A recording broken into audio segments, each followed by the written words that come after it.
Hello again, true crime fans. We've got another mysterious case to explore. The case of Lori K. Soares. Lori K. Soares was born on December 31, 1976, in Fullerton, California, and spent the first 2 years of her life in a children's orphanage. Her birth parents' identities remain unknown. At the age of 2, Lori was adopted by Thelma and Geraldo Soares, a devout couple who met while serving as missionaries for the Church of Jesus Christ of Latter-day Saints in Rio de Janeiro. Geraldo, originally from São Paulo, Brazil, worked as a teacher at Sunny Hills High School. Geraldo, who did not have their own biological children, adopted Lori, and later, they also adopted a boy named Paul. In 1987, Lori's adoptive parents divorced, and she stayed with her mother, Thelma, along with her adopted brother Paul. The family moved to Utah, where Lori and Paul high school and then registered to a local university. Lori grew up into a kind and dynamic young man. Lori was very close to her adopted mother Thelma. At the age of 19, Lori met Mark Douglas Hack. Born in April 1976 in North Carolina, his father, Douglas, was a famous pediatrician, and his mother, Helena, was a nurse. Mark's brother, Scotty and Lance, also pursued a successful career in science. Mark is pursuing a career in medicine, following his family's footsteps. Mark is very thoughtful. Lori loved Mark at first sight. After 5 years of love, Lori and Mark were married. They settled in a small house in Salt Lake City, Utah. At that time, Lori graduated and was an assistant director of a senior at a large company with a good salary. Mark, who has just graduated from the University of Utah with a psychology and attended medical school in North Carolina, where he and his wife will move in the summer of 2004. In June 2004, Lori became pregnant with their first child. The couple was overjoyed and happy. Lori was transferred to the company's North Carolina branch, and Mark, who had graduated from medical school, was expected to work as a physician at a major medical center. On July 19, 2004, Lori disappeared. Mark was worried when Lori did not return home after her normal morning exercise at the local park. Initially, Mark said that Lori drove directly to the office to work. After calling to work and knowing that Lori was absent, Mark immediately called the police and reported the situation. The police listened to Mark's story and explained to him that the missing and adult search would be started after 24 hours of disappearance. Not wanting to wait, Mark was planning to start looking for Lori. Mark walked to the park that Lori jogged that day and saw her car parked at the edge of the neighborhood, but she disappeared. Later, Mark returned home and started calling friends, relatives, and colleagues, trying to determine the last time people saw or talked to Lori. Unfortunately, Lori did not contact anyone. The news of Lori's disappearance has been spread widely. Before the police participated in searching efforts, hundreds of people, including relatives, friends, and strangers heard about the case, began to search for Lori. They also distributed leaflets with photos of Lori. By July 20th, when Lori's disappearance was officially reported, the story has attracted significant attention from the media. A press conference in the city of Salt Lake was held, where Mark called for the help of the public. Mark cried and begged anyone with information about Lori. In the evening, about 1,000 people participated in the search.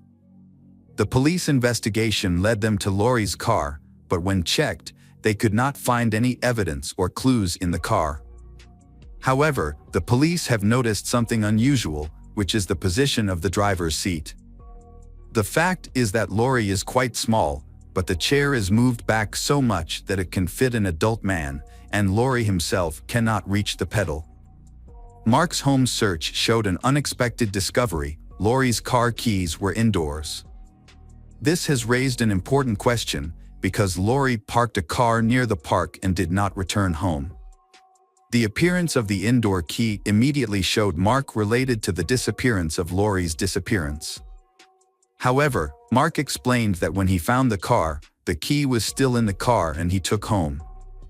Although this new discovery was not enough to arrest Mark, Mark was listed by the police in the list of potential suspects in Lori's disappearance. One day after Lori was reported missing, the police received a report that Mark was seen running naked and not awake on the street, concerned about Mark's mental health. A medical group from a psychiatric clinic was sent to assess his situation, and many believed that the stress of his missing wife made Mark crazy. However, police suspected that Mark could be pretending to lose his mind to avoid responsibility. Police asked for a search for Mark and Lori's house. While Mark is being evaluated at the psychiatric department, the police have found worrying evidence. Evidence was discovered in the bedroom. The police found the blood stain was washed in Mark's bedroom, and the bloody bed sheet. At the same time, a completely new spring mattress lying on the bed, the receipt of buying the mattress found in the bedside cabinet. Considered by the date and time on the receipt, the mattress was bought on the morning of July 19th, according to Mark's words. At that time, Mark was going to the park to find his wife. In addition, under the closet, the police found a kitchen knife with dry blood stains. In the living room, police found an envelope. Inside the envelope is a letter written by Lori. In the letter, she made the decision to end their relationship due to Mark's unfaithfulness during the marriage, which made Lori lose faith in Mark. Police concluded that Mark was really related to Lori's disappearance. Douglas Hacking, Mark's father, provided detailed information about the situation. Douglas said that Mark had never graduated from Utah University or became a psychologist granted a certificate. In fact, Mark was kicked out of university 2 years ago, right after getting married to Lori. However, he was afraid people would be disappointed, especially Lori, so Mark continued to deceive them by pretending to go to school, completing his homework and preparing to graduate. Mark said his father knew about a month before the tragedy occurred. Mark's father advised Mark to confess everything with Lori. But Mark continued to lie, saying that he was accepted to a prestigious medical school due to excellent academic achievements in psychology. Lori was still unaware of Mark's lie about his education. Lori and Mark had planned to move to another state to make Mark's schooling more convenient, and Lori had even started changing her job to accommodate Mark's schooling. However, Mark's father, Douglas, revealed everything to Lori, which shocked her. Lori's co-workers noticed that she had been crying for days, but Lori chose to confide in a close friend. The friend suggested that Lori write a letter expressing her pain and anxiety, and the letter was found by police in Mark's home. 6 days after Lori's disappearance, Mark was in a psychiatric hospital when he was visited by his 2 brothers on July 25th. During this visit, Mark unexpectedly confessed to his brothers that he was responsible for Lori's death, saying that he had shot her with a .22 caliber rifle. During a search of the dumpster, police recovered a cut mattress spring with blood and black hair, which police confirmed belonged to Lori. Mark told his 2 brothers that he had dumped Lori's body in the dumpster after packing it. Based on that clue, police worked with hundreds of volunteers to search the city's massive landfill with the help of sniffer dogs. However, due to Mark's unstable mental health, it is possible that his testimony was false. Although police suspect Mark killed his wife, his attorney asserted that this could not be proven until the body was found. However, on August 2nd, Mark was charged with first-degree murder and obstruction of justice, and was transferred to the prison's mental health facility. On August 9th, Lori was officially declared dead, and the search for her body became a top priority for the police. The work continued for 2 months, with searchers shoveling tons of trash from the city's landfill in search of Lori's body. On October 1st, 2004, Lori's remains were discovered at the landfill. That same day, a forensic examination confirmed that they were indeed those of Lori. According to the investigation, police said that since Lori discovered that Mark had lied to her throughout their marriage, he had not graduated and had not applied to medical school as he had said. On July 18, Lori wrote a letter to Mark expressing her intention to divorce Mark because of his dishonesty. However, instead of agreeing to the divorce, Mark hacking shot Lori to death while she was sleeping in bed at night. He used a rifle to commit the crime and then tried to cover his tracks, trying to make it appear that Lori had disappeared. Initially, the prosecution intended to seek the death penalty for Mark. However, Mark's unstable mental health led to the sentence being changed to life imprisonment. In April 2005, Mark, faced with overwhelming evidence and after consulting with a lawyer, finally confessed to the murder. However, Mark could not provide a clear motive for his actions. He broke down in tears, saying that Lori was the best thing that had ever happened to him and that he was disillusioned by losing her. According to his account, on the night of the murder, Mark lost control, grabbed a gun and shot Lori while she was sleeping. Mark attributed his mental instability to the pressure from his family to achieve high academic results and excel in all areas. After dropping out of college, he felt ashamed of not meeting other people's expectations. On June 6, 2005, Mark was convicted of first-degree murder and sentenced to life in prison, with the opportunity to apply for parole after 2035. All of Mark's appeals and those filed by his attorney were ultimately rejected. Welcome back, detectives. Let's dive into another horrible case, the case of Fusako Sano.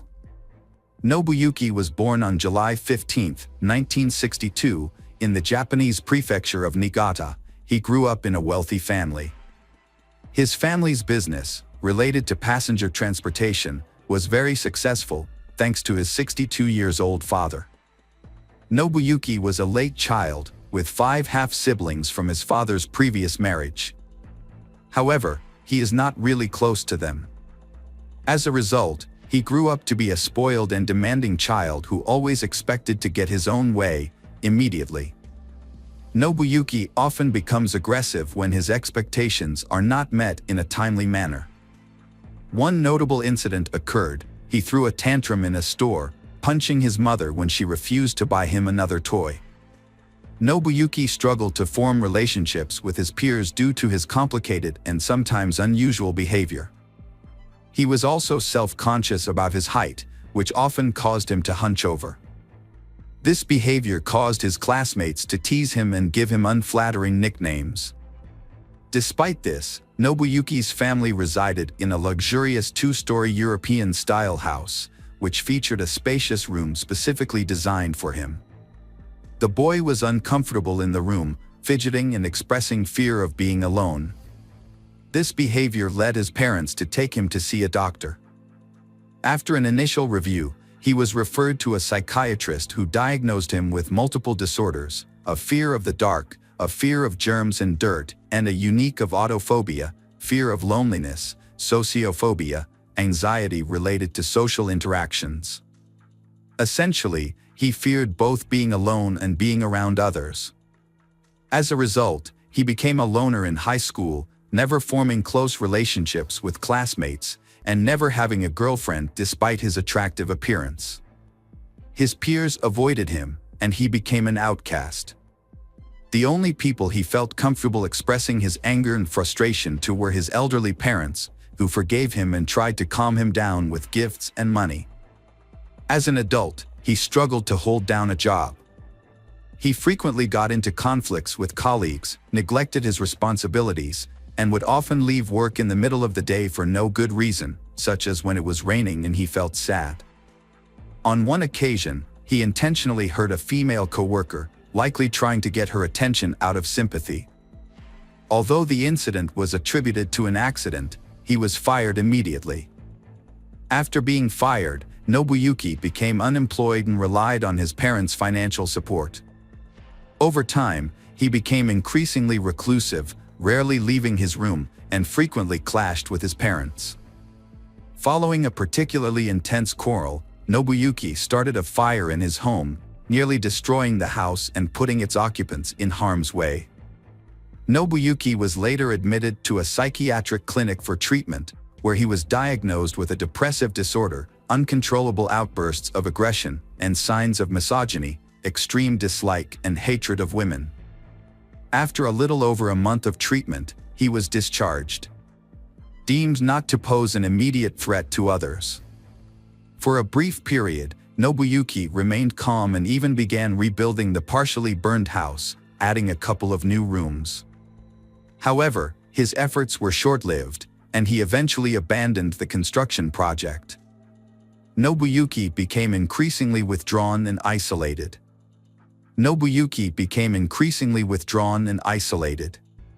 He spent most of his time in his room, watching TV. He not only forbade his parents from entering his room, but also the second floor of the house. If they tried to cross this boundary, he would violently lash out at them, punching and threatening to kill them. In the spring of 1989, Nobuyuki began taking walks, but he preferred to stroll near a local school where he could secretly watch the female students. At first, he kept his distance and tried not to communicate with anyone.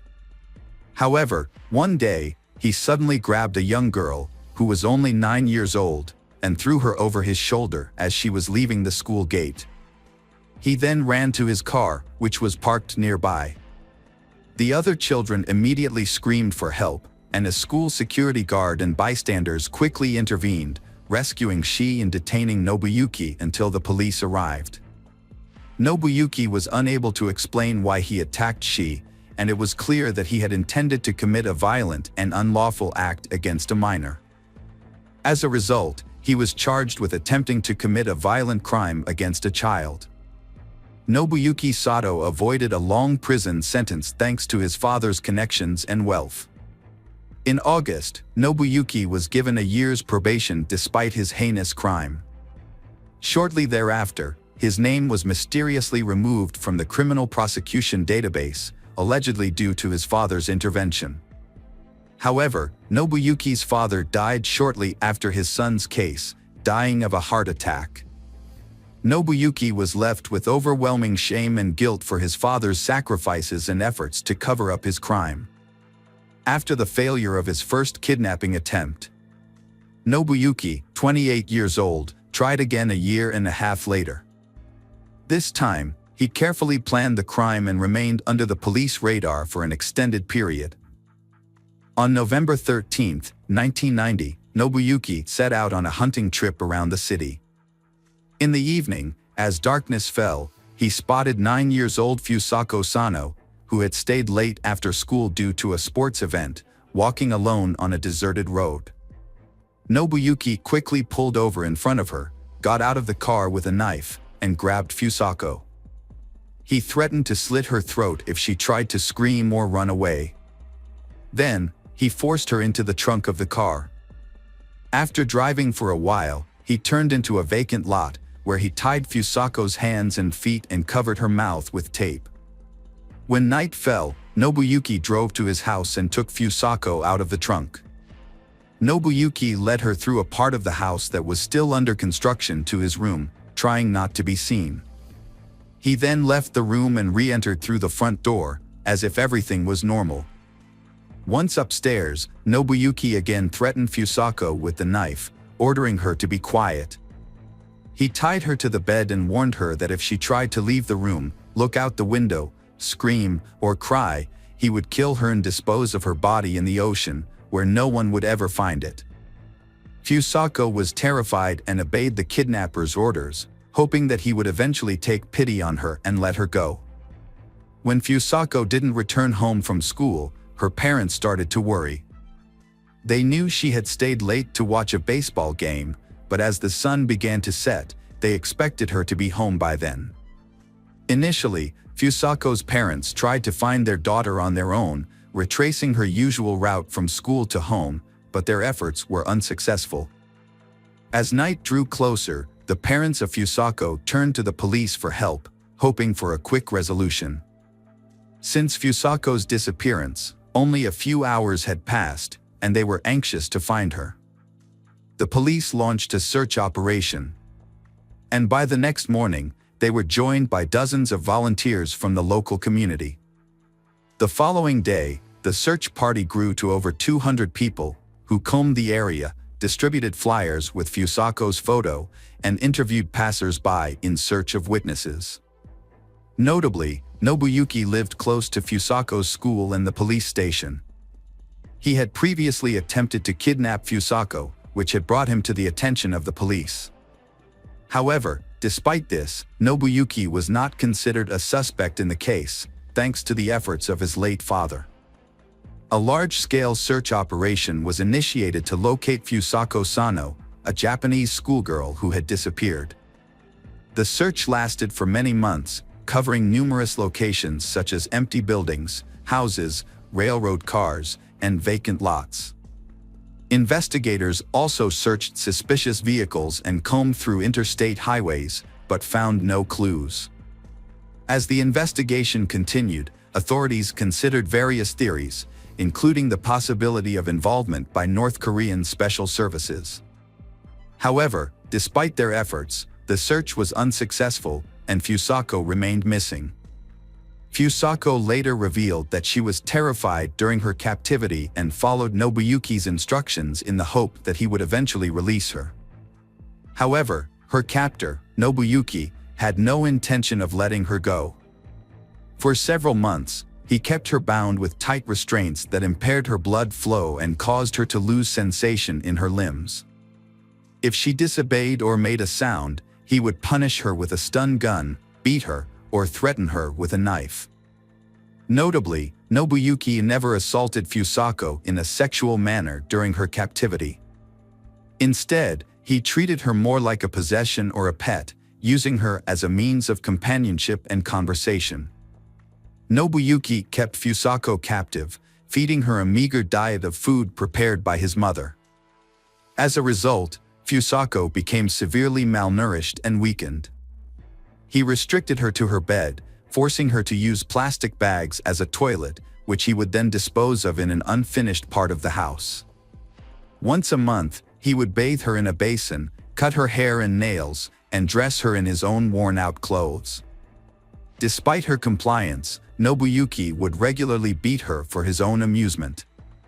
Over time, Fusako's spirit was broken, and she became submissive, no longer attempting to escape or even look out the window.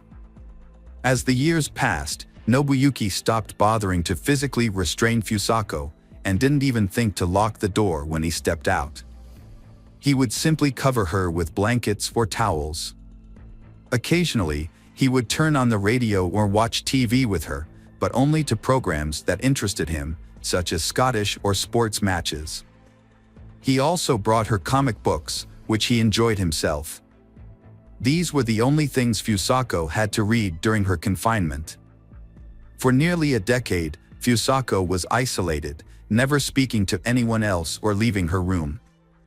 She remained in bed most of the time, hardly moving or trying to resist her situation.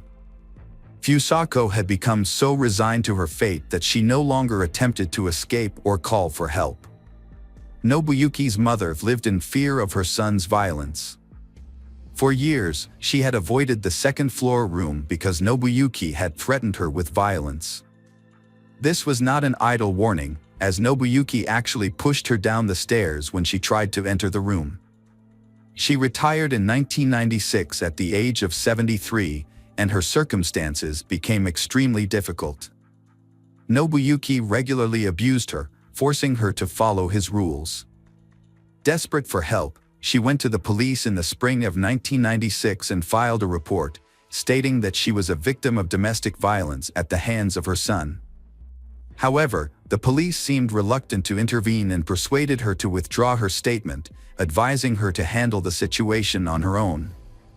She also sought help from a public health center, complaining about her son's aggressive behavior and requesting that he be hospitalized for psychiatric evaluation.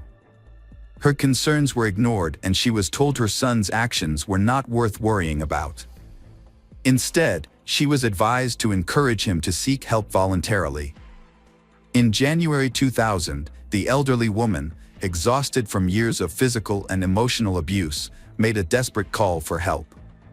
She contacted the hospital and the police, requesting that they send a medical team and officers to her home. Her reason for calling was that her son, Nobuyuki, had brutally beaten her again, tied her up, and used a taser on her multiple times. Authorities finally responded to Shi's pleas for help and arrived at her house. When the ambulance and police car appeared, Nobuyuki became visibly agitated, aggressive, and resistant. He had to be restrained with handcuffs and sedated with a large dose of medication. Nobuyuki's mother confessed to the authorities that she lived in fear of her son, whose behavior had become increasingly aggressive and uncontrollable. She also revealed that she had not been allowed to access the second floor of her home for years, as Nobuyuki had forbidden it, threatening to kill her if she disobeyed. Upon entering the second floor and Nobuyuki's room, the police made a shocking discovery. A pile of blankets on the bed moved slightly, and when the officers peeled them back, they found a thin, pale, and exhausted girl hiding underneath. When questioned, she identified herself and revealed that she had been kidnapped by Nobuyuki while walking home from school a long time ago. After the discovery, the police brought Nobuyuki's mother into the room to ask if she knew the captive girl. However, she was shocked and claimed she had no idea that anyone else lived in the house besides her and her son. The kidnapped girl also claimed that she had never seen Shi before.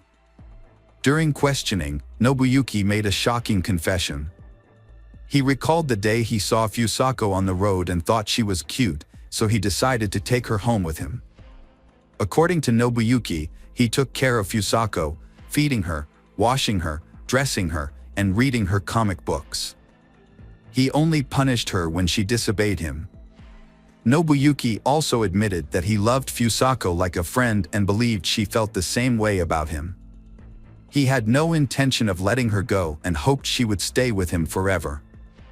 He enjoyed spending time with her, talking to her for hours about soccer, music, or his favorite comic book characters, and she would listen silently. Nobuyuki claimed that he never locked his bedroom door, but Fusako never tried to escape, which led him to believe that she was happy living with him.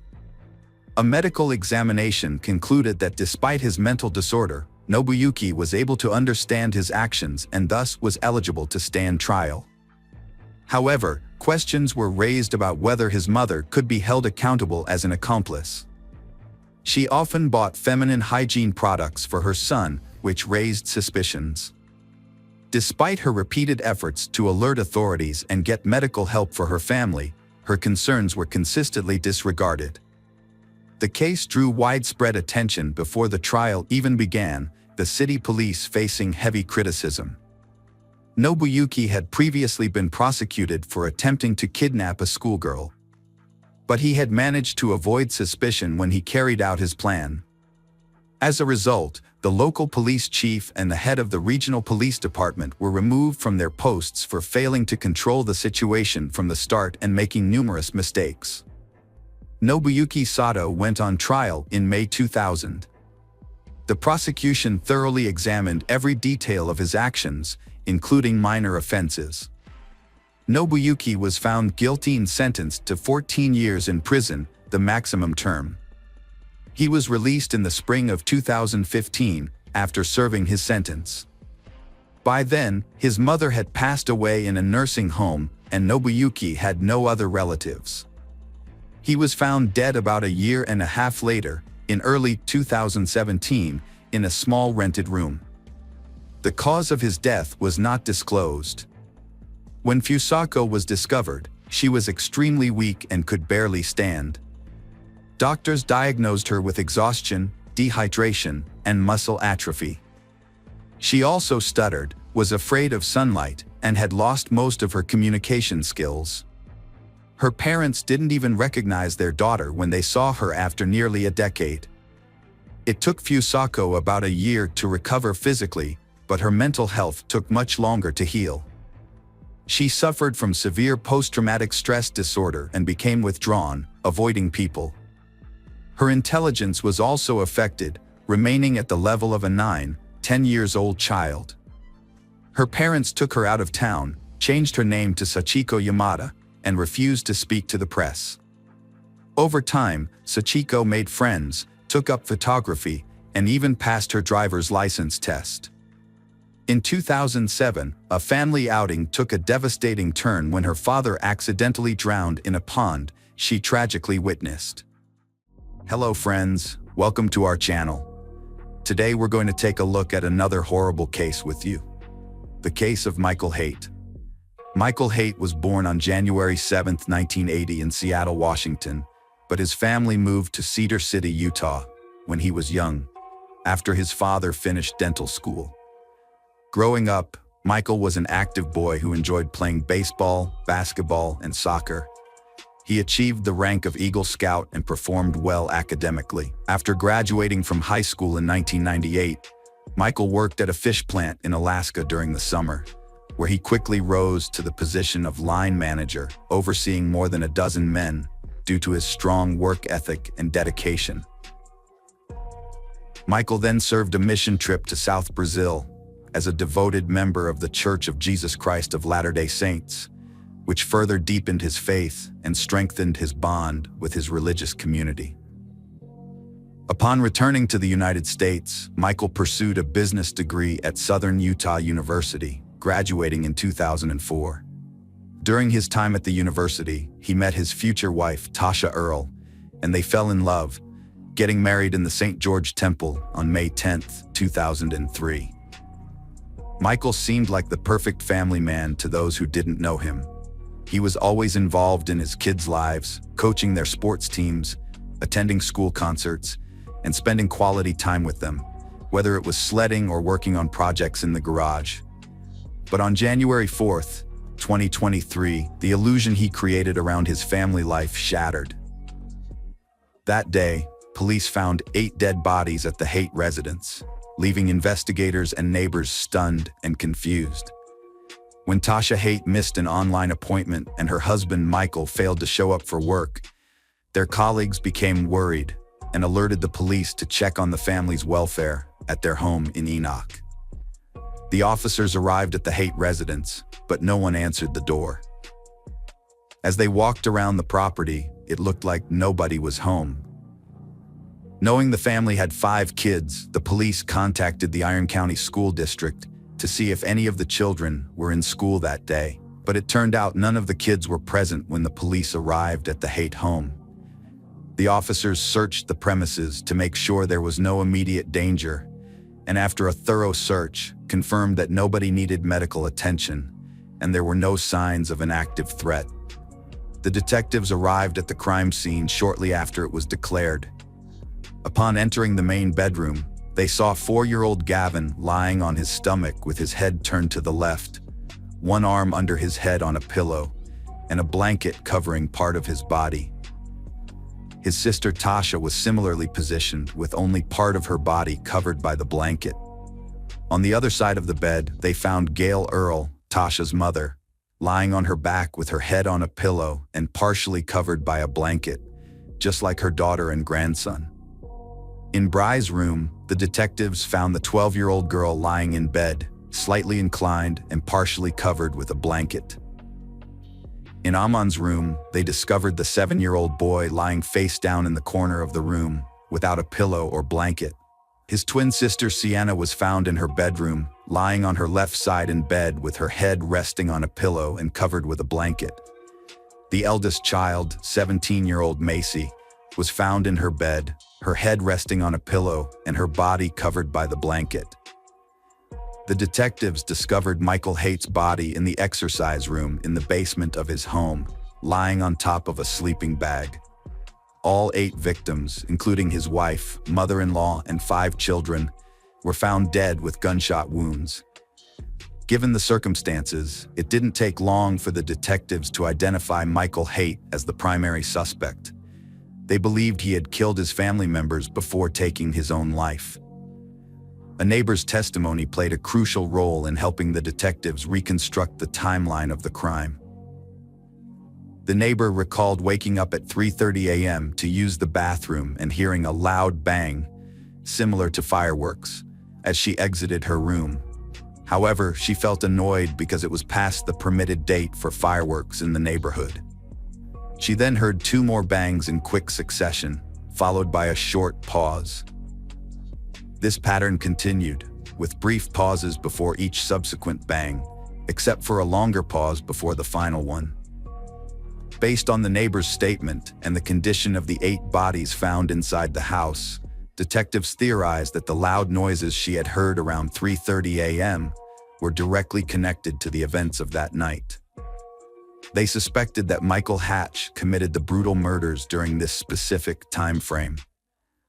During the investigation into the Hatch family murders, detectives discovered that an unnamed person outside the family had reported abuse to the Utah Division of Child and Family Services in 2020. This individual claimed that 14-year-old Macy confided in them about her fear of her father, sparking a deeper investigation into the Hatch household. After receiving the DCFS report, Macy and her parents were questioned separately. During Macy's interview, the investigator uncovered disturbing information. Macy revealed that her father had choked her on multiple occasions, and she feared he would kill her. She disclosed that the violent attacks began in 2017, including an incident where her father grabbed her by the shoulders and pushed her into a wooden piece of furniture. When detectives questioned Michael Hatch, he claimed he had never physically harmed his daughter. He downplayed the incidents Macy described, saying they were simply misunderstandings. Michael attributed his emotional turmoil to 2 recent events: the death of his father and his brother's divorce. He stated that, in his distress, he took out his frustration on his older daughter, Tasha. Tasha chose not to pursue criminal charges against Michael. Similarly, the Utah Department of Children and Family Services, the Enoch Police Department, and the Iron County Prosecutor's Office decided not to press charges, deeming the case insufficient to meet the prosecution requirements set by the statute.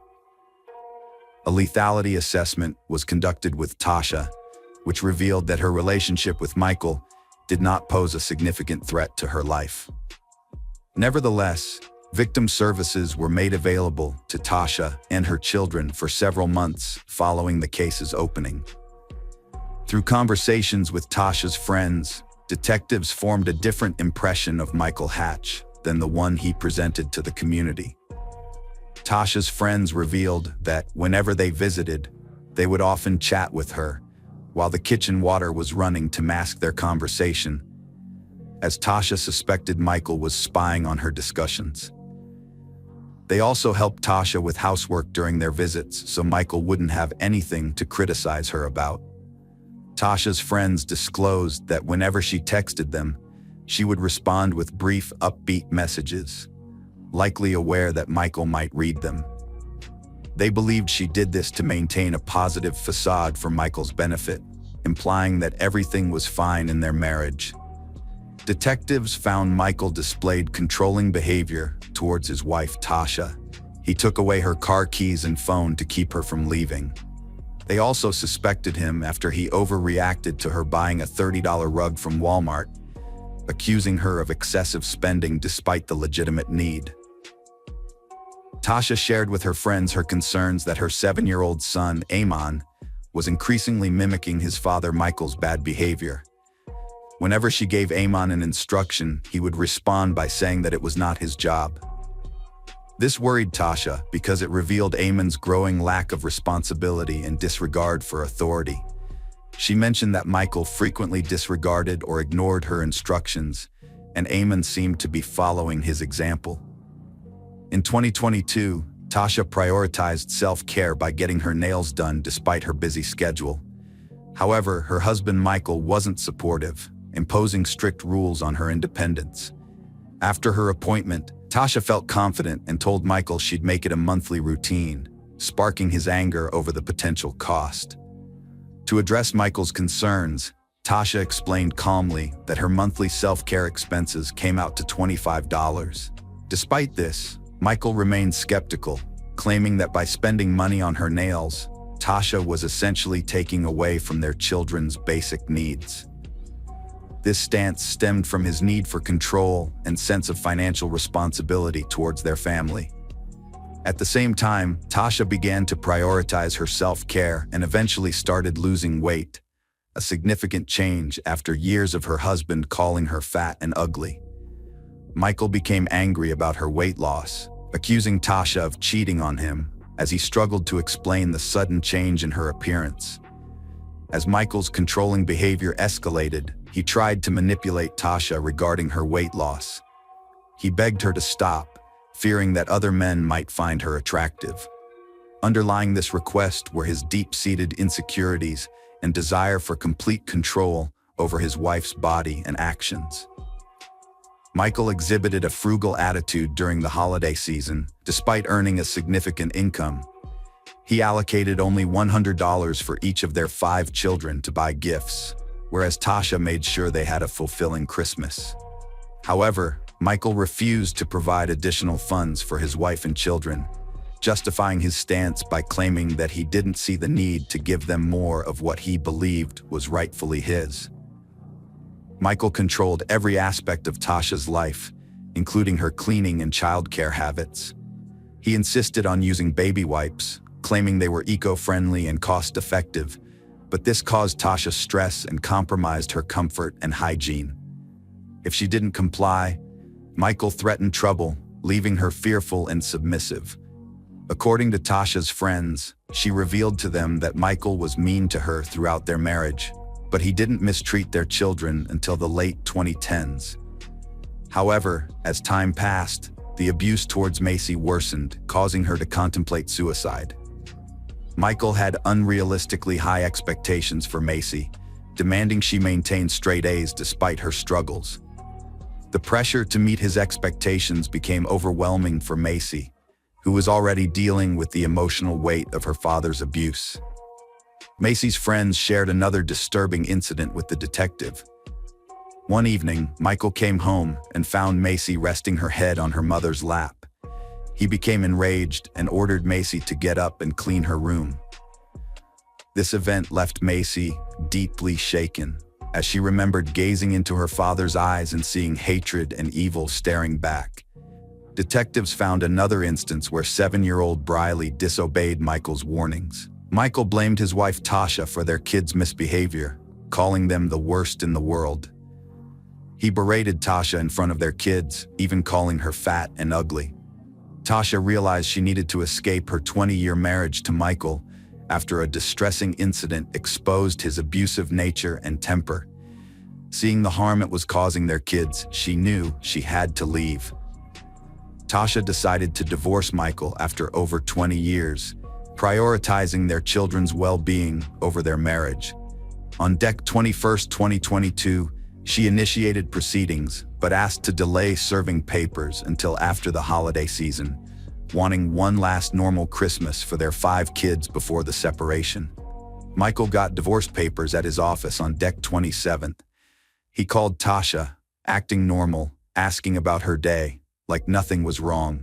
He told her to leave the house, but wanted the kids to stay. Tasha refused, insisting on taking the kids with her. Tasha took the children to her mother's house in Lynn, Utah. That evening, Michael arrived at his mother-in-law's house and tried to persuade Tasha to go for a ride with him. But Tasha declined, telling her friends she had a bad feeling about going anywhere alone with Michael. After Tasha filed for divorce, her mom Gail moved in to help. However, Michael made things worse by moving into the basement fitness room instead of leaving the house. Tasha told her friends she had found a discrepancy in their children's savings accounts, which held $220,000. What she discovered shocked her. Michael had transferred the money out of the accounts without her knowledge or permission. After her father's death, Tasha inherited several firearms, including hunting rifles and a handgun. When she checked her house in January 2023, she realized all the guns were gone. Further investigation revealed Michael had taken the weapons, leaving Tasha and her family defenseless in case of an emergency. Macy, Michael and Tasha's eldest child, confided in her friends that she would welcome her parents' divorce. She longed for the peace that would come with her father's absence from the home. Macy even kept a secret phone in her room, which she used to record her father's erratic behavior, hoping to gather evidence to support the divorce. However, Tasha found the phone and hid it away. Macy's younger sister, Briley, had a troubled home life due to the constant drama. To escape this, Briley would often visit her neighbor's house, where she found comfort with their grandchildren. Briley confided in a friend that she was relieved about her parents' upcoming divorce. She had even bought some new books, but was too afraid to tell her father, fearing he would become angry. Tasha met her lawyer on January 3, 2023, to discuss her divorce from abusive husband Michael. She felt relieved he'd moved to the basement due to his volatile behavior. Asked if she'd ever feared for her or her children's safety, Tasha said she never had. In hindsight, Tasha's optimism was tragically misplaced. The police investigation was harrowing, piecing together a chilling sequence of events. A disturbing Google search on December 30th stood out, revealing Michael's firearms queries just days before the deadly shooting, painting a chilling picture of his intentions. The search results revealed alarming questions, such as inquiries about how loud a 9mm gunshot is, what a gunshot sounds like, what to do if gunshots are heard near one's house, if a single gunshot in the neighborhood at night would be immediately recognized, and if one would be brave enough to call the police, how loud a gunshot in the house would be, and if a neighbor would hear a gunshot in the garage, and how loud a 40mm pistol is. Michael's suicide note said he'd rather rot in hell than endure his wife's controlling behavior. He felt desperate, frustrated, and trapped, repeatedly asking for help that never came. Determined to end the manipulation, he refused to be a burden to society. The case's details have shocked many, revealing a deeply dysfunctional family plagued by violence. Michael's actions were premeditated, carefully planned to catch his family off guard. Hello friends, welcome to our channel. Today we're going to take a look at another horrible case with you. The case of Sierra Jugan. Sierra Jugan was a young woman who captivated everyone with her joyful personality. Her happy and humorous nature made her the center of attention wherever she went. She had a lively, cheeky personality that brought immense happiness to those around her. Even when she made mistakes, she had a special way of making her mom smile. As Sierra entered high school, she continued to showcase her adventurous spirit. She boldly took on new experiences, including playing volleyball. Whether on or off the court, she displayed a remarkable level of comfort and confidence. On July 19, 2016, the Jen family returned from their vacation and began unpacking.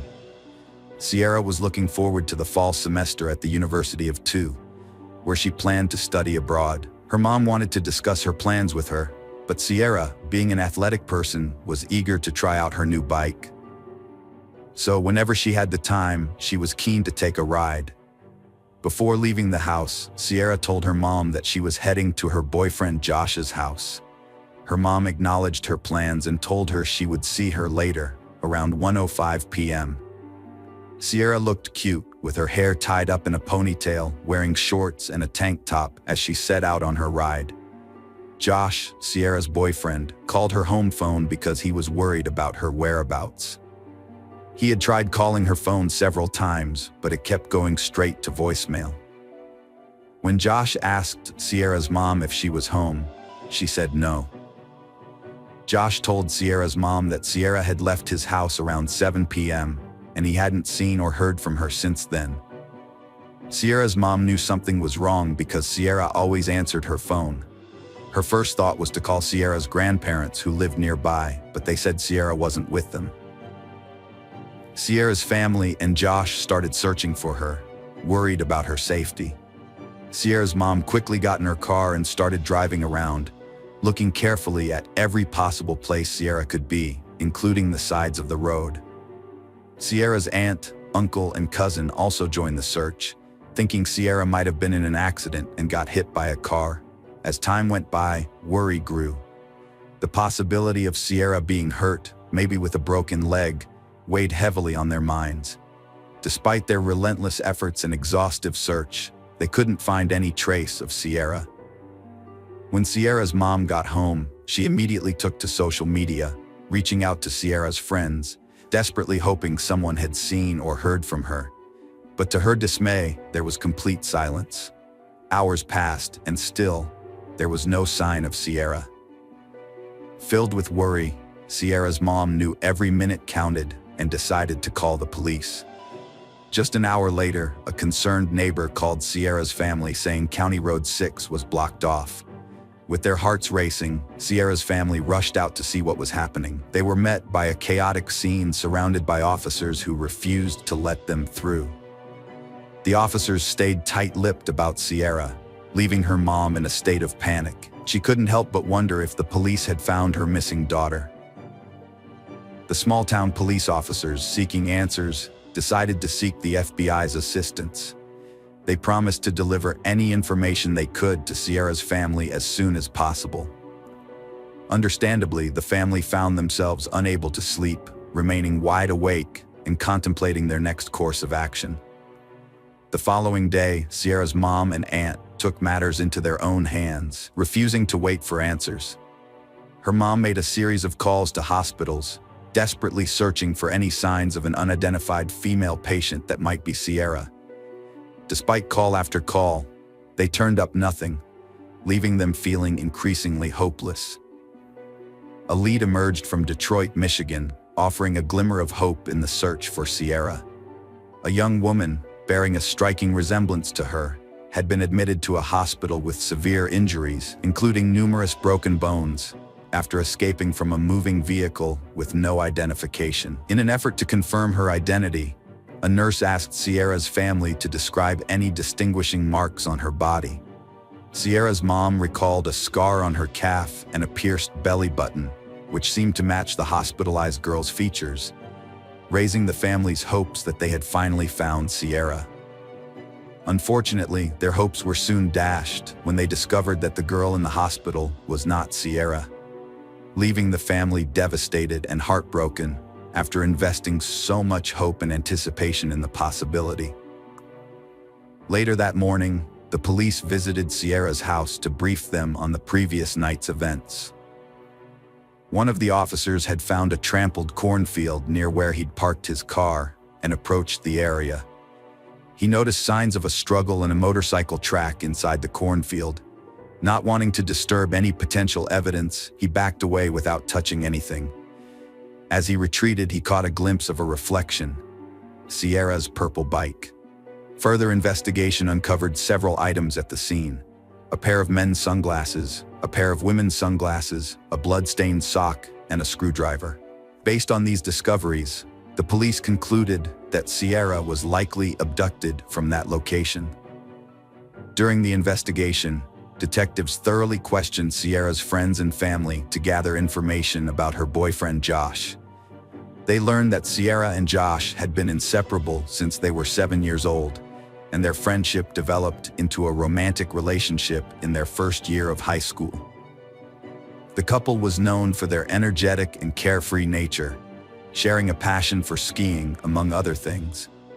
After high school, Sierra went to the University of Toledo, while Josh enrolled at Bowling Green, but despite the physical distance, their commitment to each other remained strong. They often talked about getting married in the future, although Sierra emphasized her priority on completing her education before settling down, showcasing her academic dedication. Detectives investigating the case found that Sierra had visited Josh's house in the early afternoon on July 19th. According to the gathered information, Sierra decided to leave Josh's house and head home around 6:30 p.m. Because he was worried about her safety, Josh joined Sierra on her ride home, riding alongside her on his motorcycle. After a few miles, Sierra told Josh to turn back and go home, wanting to ride her bike alone and prove her independence. Josh reluctantly agreed, and they parted ways, with Josh heading back on his motorcycle and Sierra continuing her ride. During the investigation, detectives discovered motorcycle tracks in the nearby corn stalks, not far from Sierra's bike.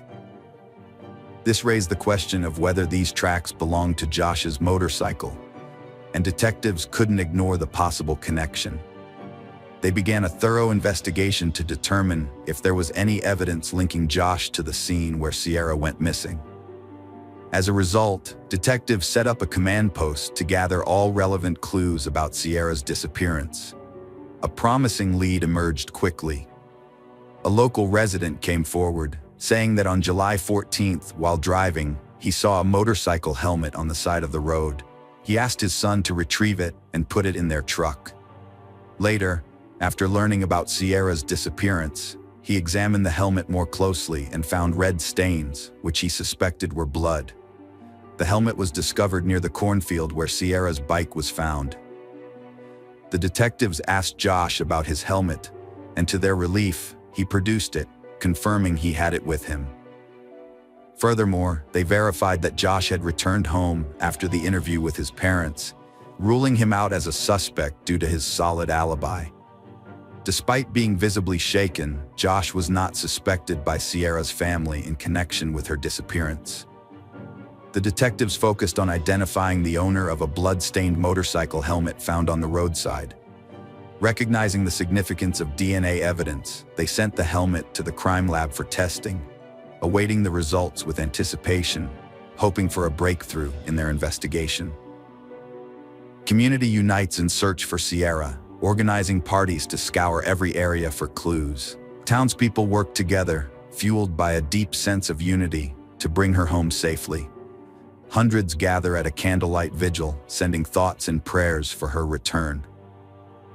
2 days after Sierra vanished, the police got a tip about a suspicious van speeding through the area where she was last seen.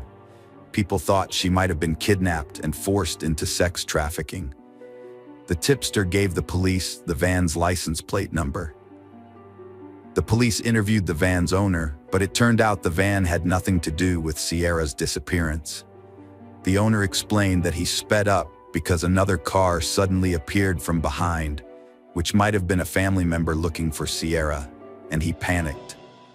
By the 48-hour mark, the investigation had turned up no leads on Sierra's whereabouts. As time goes on, her family is struggling to stay hopeful. With each passing day, the chances of finding her alive get smaller and smaller. Despite trying to stay positive, the harsh reality of the situation is getting harder to ignore. The police went from door to door searching for Sierra, and their investigation eventually took them to a farm near where her bike was found. The farm, which covered an acre of land, had several buildings including a small house, a trailer, and a large barn. The owner of the property was James Worley. When the police arrived at the farm, they started talking to James Worley. They asked him about the day Sierra went missing, hoping he could tell them something about her disappearance. But what James said shocked them. He told them he had been out riding his motorcycle that day, but it broke down, and he lost some things along the way, including a screwdriver and his helmet. This was surprising because those were the same items found at the scene where Sierra was taken. By saying this, James had unintentionally put himself at the scene of the crime, which made the detectives very suspicious of him and his connection to Sierra's disappearance. The police were determined to delve deeper into their investigation, and they questioned James Worley. During the questioning, they noticed something that caught their attention: scratches on his face. It was clear that he had been involved in a struggle, and this discovery only increased their suspicions about him, raising more questions. The detectives wondered if these scratches were the result of a confrontation with the missing girl, Sierra. After questioning James Worley about Sierra's disappearance, the detectives returned to the police station. They decided to conduct a background check on him, hoping to uncover relevant information as they looked into his past. But what they discovered sent chills down their spines.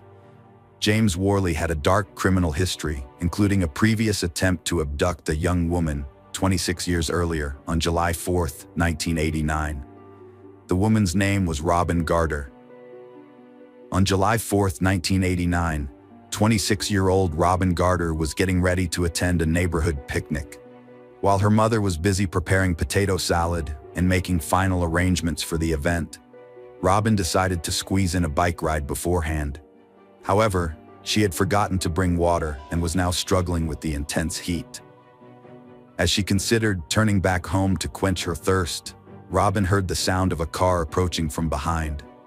Robin thought that after the vehicle passed her, she would head back home. But before she could react, the car crashed into her bike, sending her flying into a nearby ditch. She was stunned and disoriented. The driver stopped and got out, looking concerned and trying to figure out what had happened. But then things took a dark turn. The person who had hit her suddenly revealed sinister intentions.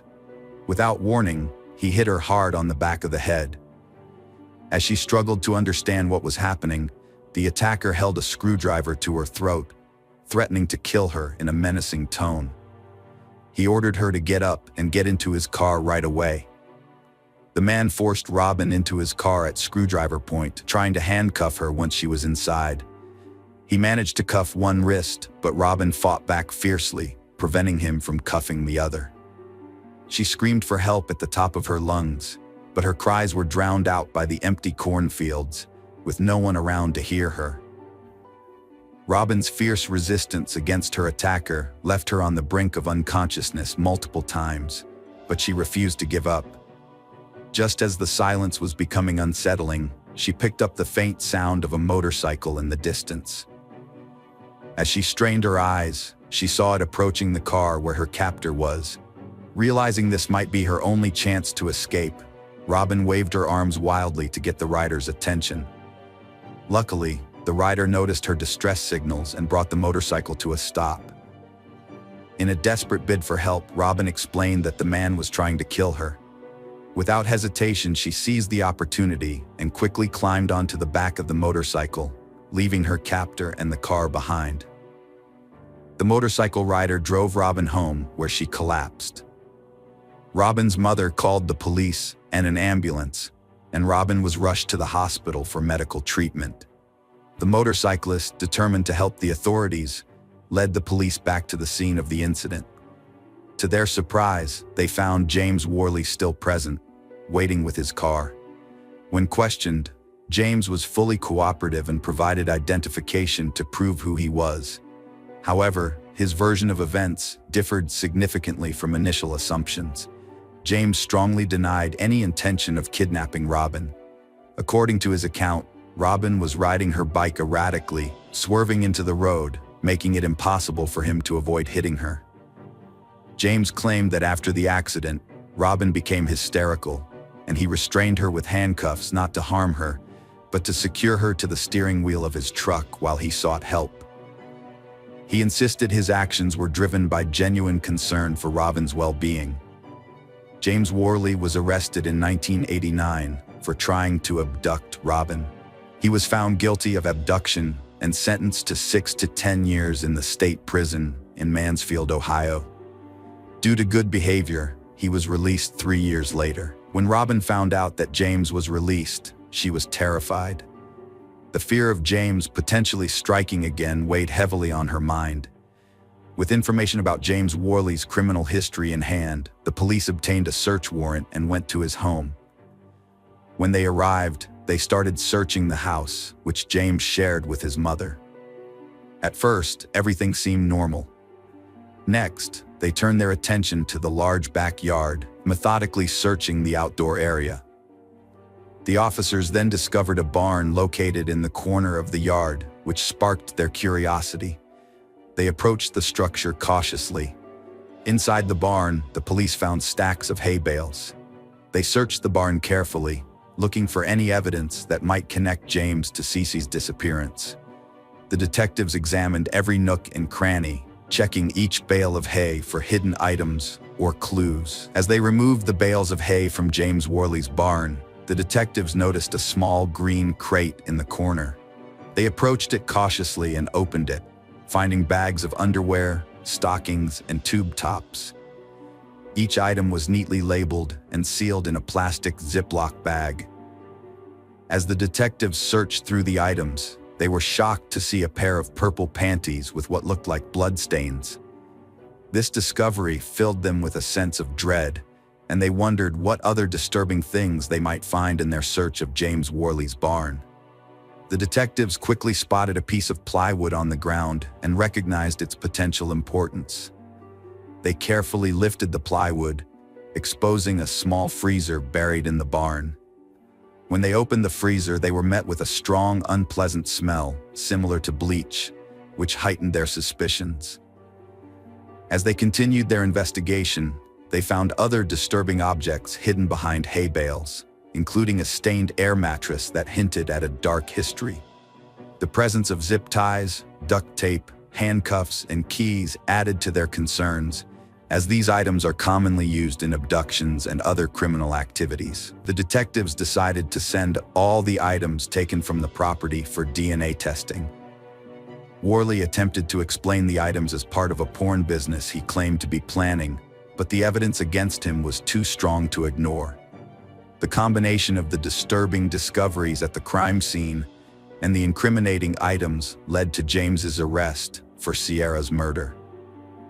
Sierra's family was stunned to learn that her abductor was someone who lived far away from her home. This news sparked a million questions in her mind, with the most pressing one being where she was. The detectives launched a thorough investigation of James's property, meticulously searching every inch of it and leaving no stone unturned. They brought in cadaver dogs to help detect any potential remains. The detectives focused on a pond on the property, recognizing its potential significance. They carefully drained it to uncover any evidence hidden beneath the water's surface. They also inspected the insulation in the front of the attic. As the investigation progressed, they extended their search to the neighboring properties, considering the possibility that evidence might have been dispersed beyond James's property. They pursued leads in all directions, diligence and thoroughness guiding their efforts. A farmer was walking through his vast field when he received a call. As he walked, he noticed a peculiar area of corn that was matted down and decided to take a closer look. When he approached the spot, he saw a nearby mound of dirt, which immediately made him think it could be a grave. This worried him even more because of the recent search for Sierra. With this on his mind, he quickly called the police, telling them about his suspicions and giving them the exact location. Responding promptly to the farmer's distress call, the police arrived at the scene. They noticed a fresh pile of dirt, which fueled their suspicion that it could be a grave. Taking the situation seriously, they began processing the area carefully to avoid disturbing any potential evidence. The officers examined every inch of the scene, hoping to find clues about Sierra's whereabouts. However, despite their thorough efforts, their search yielded no results. The detectives then searched the adjoining farms for Sierra, using drones and helicopters to cover a larger area and increase their chances of locating her. During their search, they found another mound of dirt with freshly matted corn. Their trained dogs detected the scent of decomposition, suggesting a potential crime scene. As the crime scene investigators dug, they made a grim discovery. They found human remains. Based on the evidence, it was believed to be Sierra's body. Tragically, her hands were bound behind her back, and her feet were tied to the handcuffs. Further examination revealed that an object was lodged in her mouth, restricting her airway, which ultimately led to her death. Later that night, the Sierra family received a devastating call they had been fearing. The police had found Sierra's lifeless body. The news was met with an overwhelming outpouring of grief as the entire family broke down in tears. The sorrow felt by each family member was palpable, and the weight of the moment was crushing. A month after Sierra's tragic abduction and murder, James Worley was charged with 19 counts, including kidnapping and aggravated murder. 2 years later, Worley's trial began. Despite the overwhelming evidence against him, he pleaded not guilty to all charges. Over 8 intense days, the prosecution presented a gripping story that captivated the jury and spectators alike. After deliberating for 6 hours, the jury found Worley guilty on all counts related to Sierra's murder. The severity of the crime led to Worley being sentenced to death. Hello friends, welcome to our channel. Today we're going to take a look at another horrible case with you. The case of Cherie Miller. Bruce and Cherie were both born and raised in Flint, Michigan, a city that was once a thriving hub of the Midwest auto industry, but had since fallen on hard times. Cherie Peck Keithley Miller was born on October 13, 1971, and by her own account, she had a deeply troubled childhood. Without a father figure in her life, Cherie grew up in a trailer with her mother, who struggled with addiction and had a string of unstable relationships with men. These men often abused Cherie, starting when she was just 3 or 4 years old. By the time she was 16, Cherie was on her own, and at 17 she got married, became pregnant, and had a child. However, the marriage didn't last, and she remarried and divorced again. Her second husband, Tribby, was convicted of second-degree child abuse after brutally assaulting his own child, causing multiple skull fractures. Tribby was also accused of abusing Cherie's 6-year-old daughter, but he was acquitted due to lack of evidence. Cherie seemed to have a pattern of attracting the wrong kind of men, always searching for someone who could provide her with financial security and emotional stability. By the time she was 26, Cherie found herself a single mother of 3, working multiple jobs to make ends meet, including a position at a nursing home and selling Mary Kay cosmetics. While she wasn't a conventional beauty, Cherie was charismatic and attractive. In 1997, she took a job as an accountant at B&A Auto Salvage, a company owned by 47-year-old Bruce Miller. At this point, Cherie saw Bruce as the kind of stable, successful partner who could finally provide her with the comfort and security she had always been missing. Bruce Leroy Miller was born on July 26, 1951. In his younger years, he worked at General Motors, a common career path for many Flint residents. After leaving GM, Bruce went on to own and operate an auto junkyard, where he would accept old cars and resell their parts. Bruce had 3 marriages and enjoyed activities such as racing and socializing. He was known for his generosity and openness. Initially, Bruce showed no romantic interest in Cherie Keithley, his new employee, but rather offered her support as a single mother facing difficult circumstances. However, Cherie eventually caught his attention, and despite their 20-year age difference, an office romance blossomed. Bruce was flattered by the attention of a younger woman, and they quickly moved from dating to living together.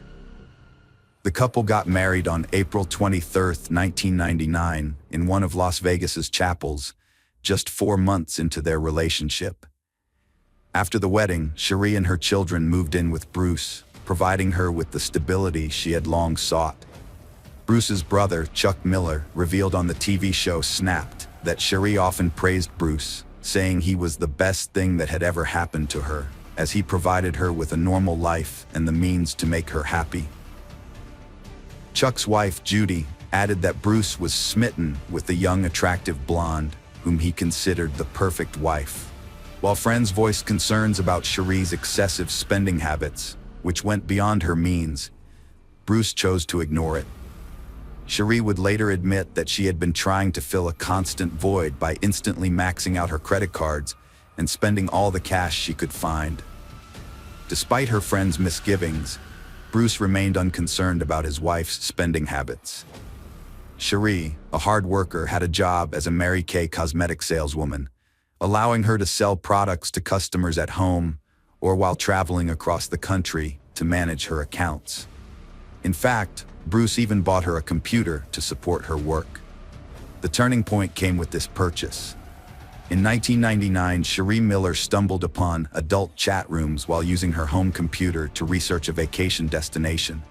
At the time, social networking didn't exist, and text messaging was not common.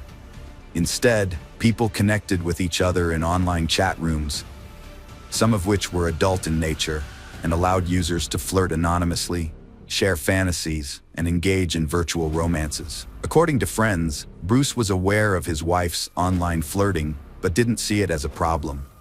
He loved his wife, was happily married, and planned to adopt her children. He preferred to trust her rather than letting suspicions overshadow their family life. Cherie soon became comfortable in the virtual world and began regularly logging into chat rooms, sharing her deepest sexual fantasies with strangers under various aliases. Detective Kevin Shanlian, who investigated the murder case, testified that Cherie had at least 25 different aliases. In 2016, Cherie admitted that she was glued to the computer. She explained that Bruce worked at the store and had his own business, so he was often away. Cherie spent hours flirting online, driven by a need to control everything. She obsessively controlled people who trusted her, treating every man and every relationship like a new level in a video game, each one more challenging than the last. Among the men Cherie Miller met online was Jerry Cassidy, who used the pseudonym Rena Dudes. Born on October 6, 1960, in Kansas City, Missouri, Jerry was a married man who raised a son, enjoyed deer hunting with his brothers, and had a dream of becoming an FBI agent while working as a homicide detective. However, when he reported corruption involving falsified records to a coworker, he faced retaliation, was demoted, and eventually forced to resign after 9 years of service. Despite doing the right thing, the experience ended his career. Depression, drinking, and substance abuse followed, which led to the breakdown of his marriage. Later, Jerry got his life back on track, moved to Reno, Nevada, and became a security guard at Harrah's Casino. In his free time, he frequented chat rooms where he met Cherie Miller. Their online correspondence turned passionate, and in July 1999, they met in person in Reno, where Cherie claimed to be attending a Mary Kay convention with a friend. The online romance blossomed into a physical affair, and Jerry thought his life was finally taking a turn for the better. Cherie presented herself as a wealthy businesswoman living with a disabled husband who was seeking a discreet sexual encounter. Jerry believed her, as his friend Carol Slaughter would later recall. At the time, Jerry was at a low point in his life. His marriage had ended, and he was in a new neighborhood with no friends. He became deeply infatuated with Cherie, telling Carol Slaughter that Cherie was exceptional in the bedroom. Throughout the summer and fall, Cherie used her cosmetics business as a front for frequent trips to Reno, where she would secretly meet with Jerry. The two exchanged explicit emails and instant messages, including intimate videos, and even went so far as to rename their online accounts, with Cherie calling herself Jerry's Fool and Jerry calling himself Cherie's Fool. Despite his background as a cop, Jerry seemingly failed to notice any red flags, blinded as he was by Cherie's professions of love. Whether due to naivety, flaws, or emotional vulnerability, Jerry proved to be an easy target for Cherie's manipulation. She quickly wove a web of deceit, convincing him that he needed to kill her husband. The impact on Jerry was evident to those around him. His friends noted that after Cherie entered the picture, he became increasingly erratic, exhibiting symptoms akin to bipolar disorder. He would be overly excited and energetic before her visits, only to plummet into painful depression after she left. As early as September, Cherie claimed to be pregnant with Cassidy's child, sending Jerry fake evidence, including doctored photos, a forged positive pregnancy test, and even fake belly pictures. Shortly after, she feigned that her husband Bruce had discovered her infidelity, beating her and causing her to miscarry. Unbeknownst to Jerry, Cherie had actually undergone a tubal ligation in 1995, rendering her sterile. Jerry had no reason to doubt her lies, and so he believed every word. After losing the baby, Cherie announced that she was pregnant again, this time with twins. Jerry begged her to leave her abusive husband Bruce, take the children, and come live with him. Cherie feared for her life and Jerry's, claiming Bruce had mafia connections and wouldn't let them leave. Despite her fears, Cherie continued to secretly meet Jerry in Reno. During one of these meetings, Jerry was arrested for drunk and disorderly conduct at a casino, which temporarily halted their online communication. After his release, Jerry decided to protect Cherie from further danger by distancing himself from her and returning to Missouri to reconcile with his family. The online relationship continued, with Cherie sending Jerry photos of her ultrasound and growing belly. On November 5, 1999, Jerry received an ominous email, allegedly from Bruce, threatening to prevent the twins' birth. Alarmed, Jerry tried to contact Cherie but received a message from her hours later, saying she had to leave for a few days. The next day, Jerry received a message from Bruce, revealing that he had forced Cherie to have an abortion. The message included disturbing photos of a battered Cherie. Jerry had reached his breaking point. The tragic deaths of his twin children at the hands of Bruce Miller had left him devastated and consumed by anger. He held Bruce responsible not only for the loss of his 3 children, but also for the suffering of the woman he loved. The next day, November 8th, Jerry confided in Cherie, declaring his intention to kill her husband. Together, they began to orchestrate a plan to take his life. They carefully mapped out routes, identified ideal parking spots, and pinpointed the perfect location and time to dispose of the body. Jerry then embarked on the long journey from his home to Michigan. As Bruce prepared to leave work, he received a call from Cherie, following their plan. She asked him to pick up a pizza on his way home, distracting him from the impending danger. Unaware of the threat lurking behind him, Bruce failed to notice Jerry approaching, shotgun in hand, before he pulled the trigger. After committing the crime, Jerry returned home while Cherie set the next part of their plan in motion. She contacted Bruce's brother, Chuck, pretending to be worried about her husband's prolonged absence, and requested that he drive to the junkyard to check on him. When Chuck arrived, he found his brother's lifeless body on the floor, lying in a pool of blood, with a close-range shotgun wound to the chest. Witnesses reported that Cherie reacted with screams and tears upon learning of Bruce's death. The crime scene was promptly discovered, but the perpetrator had left behind no trace or evidence.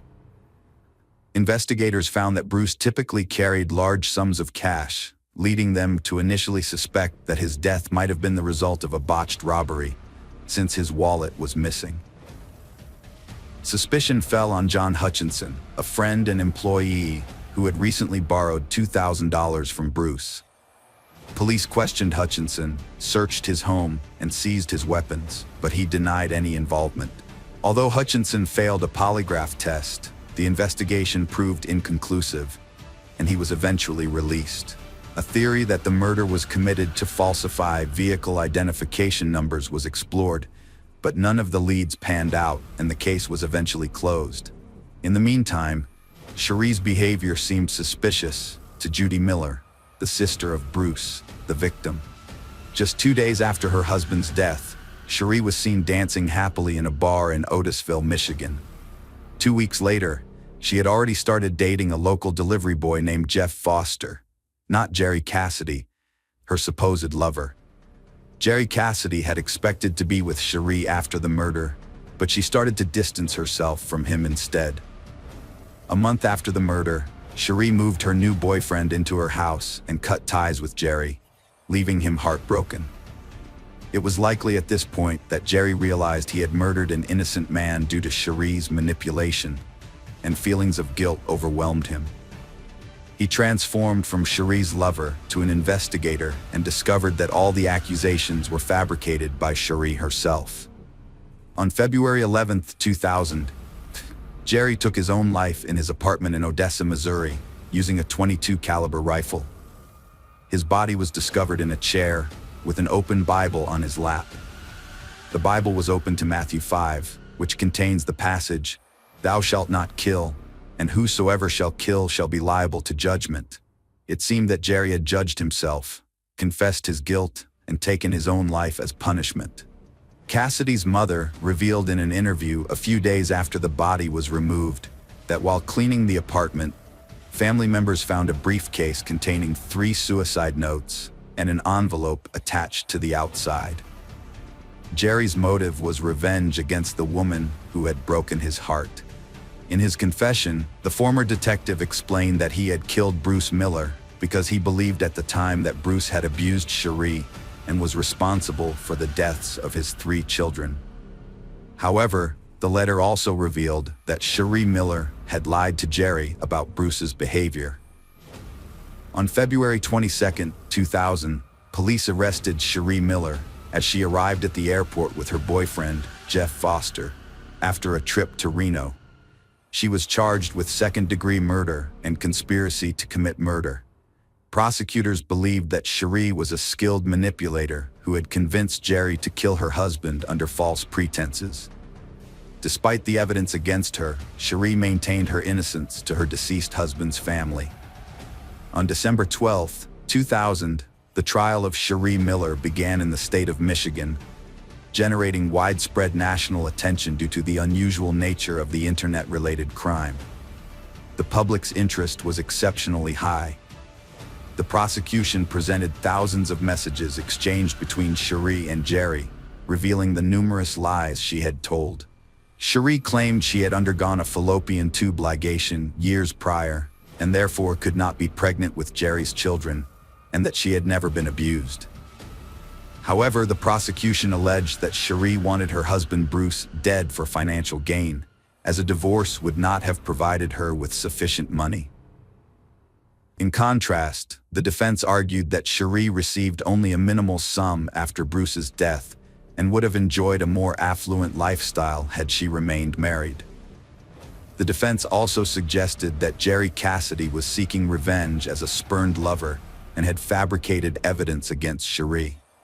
Cherie told the jury that her online sexual communications with Jerry were merely a fantasy, and that she had lied about her pregnancy to help him cope with depression and about the abuse to deter him from contacting her.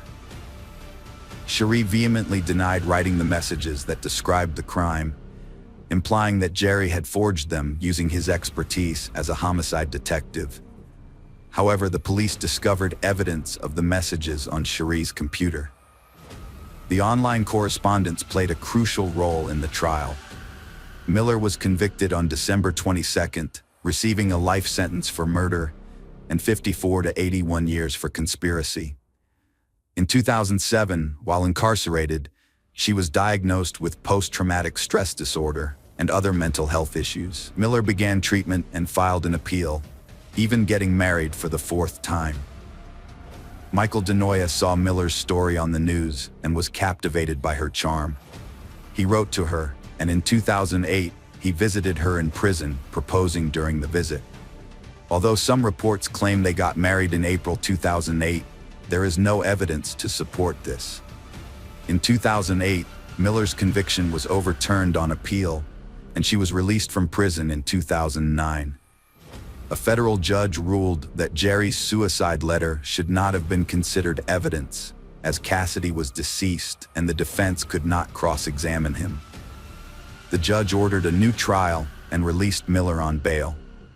In 2012, Cherie was returned to jail to resume serving her original sentence, following a court ruling that re-evaluated the admissibility of the suicide letter. Having spent 3 years outside, Cherie continued to proclaim her innocence. In 2016, Cherie Miller unexpectedly confessed to her role in her husband's death in a 4-page letter to a judge. Many saw this as a bid for sympathy or profit. Cherie wrote that being sent back to prison after 3 years of freedom triggered her admission. She was devastated to leave her daughter and granddaughter behind, and the full weight of her actions hit her. She described her husband as a great man who only loved and wanted to adopt her children, and she was filled with remorse for ordering his killing. Cherie gave a 2022 TV interview, confessing Bruce wasn't mob-connected and didn't abuse her. She faked bruises and ultrasound scans to control Jerry, fearing Bruce would discover her true identity.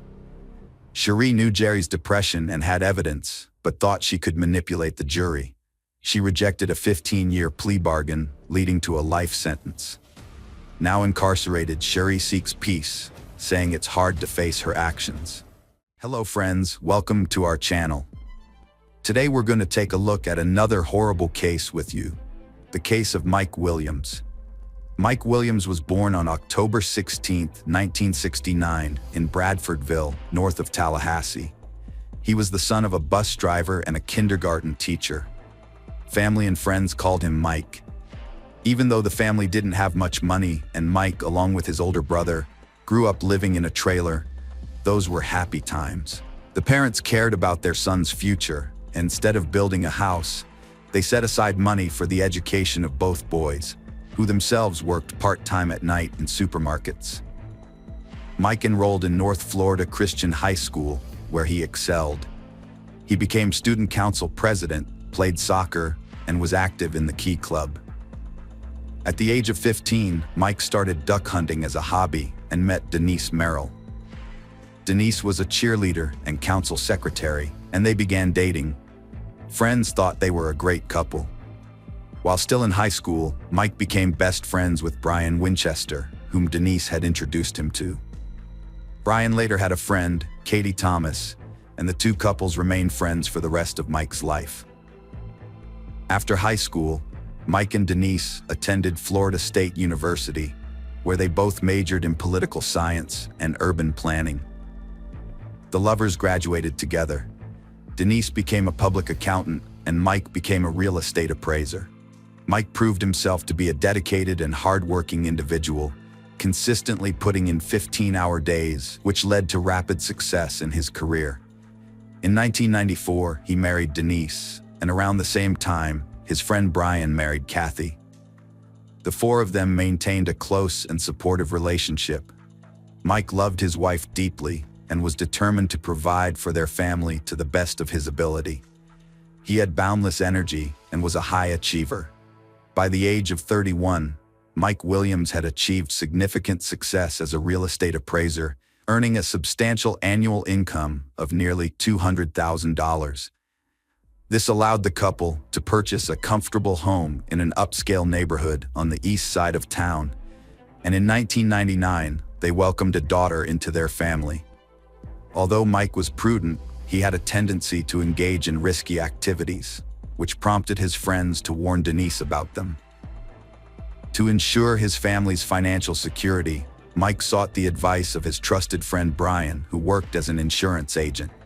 Brian sold Mike 2 life insurance policies, one worth $250,000 and another worth $500, providing financial protection for his loved ones in the event of an unforeseen disaster. In 2000, Mike's father died, which had a profound impact on Mike. To ensure his family's financial security, Mike turned to his friend Brian for help. Brian assisted Mike in getting a $1 million life insurance policy, adding to an existing policy and bringing the total coverage to nearly $2 million, just 6 months before Mike vanished. On December 16, 2000, their 6th wedding anniversary, Mike woke up early to go duck hunting on Lake Seminole, a large reservoir connected to the Apalachicola River. Denise and their daughter stayed at home, expecting Mike to return that day so they could celebrate their anniversary with a planned night out in Apalachicola, a small town on the bayou. However, Mike didn't come back, prompting Denise to become worried and call her father. Her father then contacted Mike's best friend, Brian Winchester. Brian and his father drove to Lake Seminole, where they found Mike's Ford Bronco parked near the boat dock, but Mike was missing. The search for Mike began, and after a few hours, a helicopter pilot located the boat drifting approximately 225 feet away from the boat ramp. Notably, Mike's shotgun was still in its case on board, indicating that he was never able to use it. This discovery led to a shift in the operation from a rescue mission to a recovery effort. Locals familiar with the area informed the search team that the location was previously an orchard, known as Stump Field, due to the numerous stumps both above and below the water level, which made navigating motorized boats through the area hazardous. The search team formulated a theory about what might have happened to Mike. He might have collided with a stump while operating his boat, fallen into the water, and become trapped, with his boots filling with water and ultimately causing him to drown. Several agencies, including a dive team from Montgomery, Alabama, and the Jackson County Sheriff's Office, participated in the search for Mike. Although they made an extensive and systematic effort, they did not find any signs of him. After a week, the search operation shifted its focus to a body recovery effort. Search teams used probe poles to scan the lake bottom and brought in dogs to assist. 10 days into the search, volunteers found a camouflage-patterned hunting hat, but it could not be confirmed as belonging to Mike. The Florida Fish and Wildlife Conservation Agency suggested that Mike might have been attacked by alligators, which could explain why his body was never found, given the lake's known alligator population. The Florida Department of Law Enforcement did not find any evidence of a violent death and supported this theory.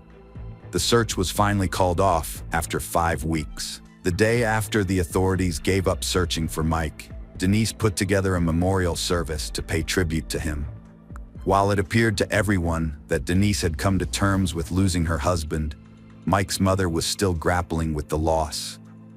6 months down the line, in June 2001, a fisherman stumbled upon a sinister find: a pair of boots bobbing on the lake's surface.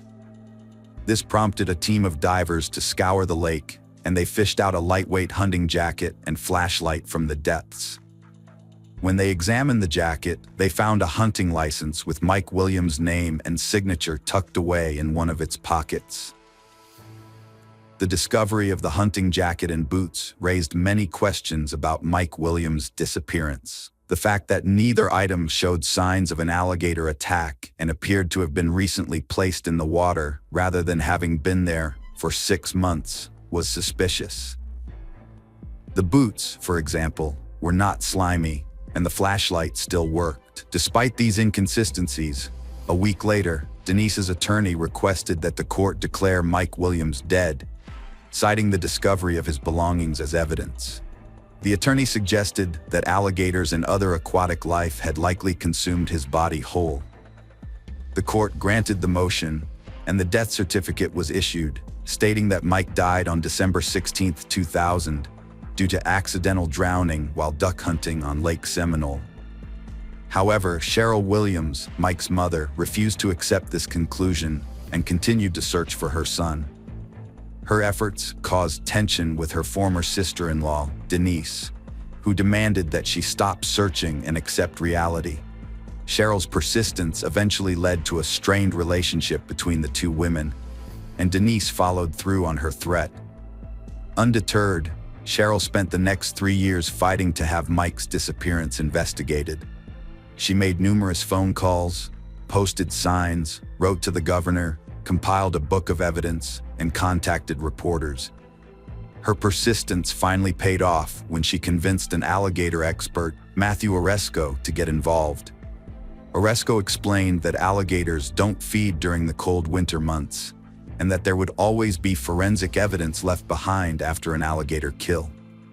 After 3 years, Cheryl Williams finally persuaded law enforcement to abandon the alligator attack theory and launch an official investigation into her son Mike's disappearance. The case was reopened based on newly uncovered facts about alligators' eating habits and evidence gathered from interviews and official data. Former investigator Ronnie Austin revealed that the general consensus among law enforcement agencies was that Mike's death was not accidental. Initially, the Florida Fish and Wildlife Conservation Agency took charge of the case, as Mike was considered a missing hunter. They spent 735 hours searching a 10-acre section of the lake for his body, but neglected to explore other possibilities. Subsequent investigations involved interviewing all those involved in the search, including police officer David Arnett, who was present at the scene. He pointed out several suspicious circumstances. Mike rarely hunted alone.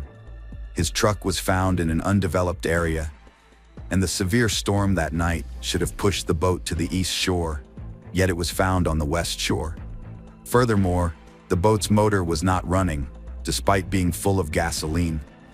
If Mike had fallen out of the boat while driving, it would have continued to float in circles until it ran out of gas. Unfortunately, law enforcement realized too late that they were not dealing with a simple drowning. By then, the crime scene had already been compromised by numerous volunteers and searchers. A car that could have been a vital clue was taken by the family without proper verification, and potential witnesses were overlooked. Denise Williams and Brian Winchester aroused the suspicion of investigators due to their sudden union. The fact that Winchester had divorced his wife Kathy and married Denise raised eyebrows. Further investigation revealed that Denise had received a substantial financial gain of nearly $2 million from her late husband's life insurance policy. detectives discovered that Winchester was the one who had sold the policy to Mike.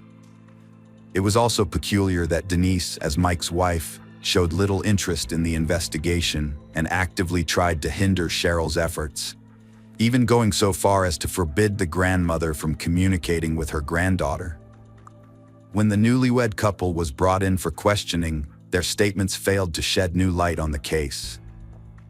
Brian provided an alibi, stating that he was 60 miles from the lake and at home in bed at the time of Mike's disappearance, which his ex-wife Kathy could corroborate. He claimed that he had intended to go hunting with his father-in-law that morning, but overslept. Denise's interrogation also yielded no new leads. In 2008, the Florida Department of Law Enforcement revealed that Mike's disappearance was not accidental, and they suspect he was a victim of a crime. However, due to the lack of sufficient evidence, they are unable to bring charges. Despite this, Cheryl Williams persisted, and her efforts led to the Discovery Cable Channel featuring a story on Mike's disappearance and the subsequent investigations.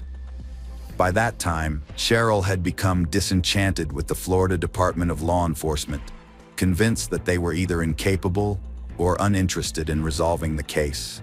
Starting in 2012, Mike's mother, Cheryl, began a campaign to push for a new investigator or special prosecutor in Mike's case. Over 9 years, she wrote a staggering 2,600 letters to Governor Rick Scott, pleading her case. Meanwhile, in 2012, Denise discovered that Brian was cheating on her, and they broke up. The following year, she filed for divorce. As the divorce proceedings dragged on, an appraisal of their former family home was scheduled, which would finally free them from their property disputes. This event marked a turning point in Mike's case. The breakup was acrimonious, with Brian refusing to accept the divorce and Denise refusing to continue the relationship. Their constant fighting was further complicated by the Williams investigation, which seemed to be mocking them. Brian continued to call Denise, but she stopped taking his calls. The stress was taking a toll on him.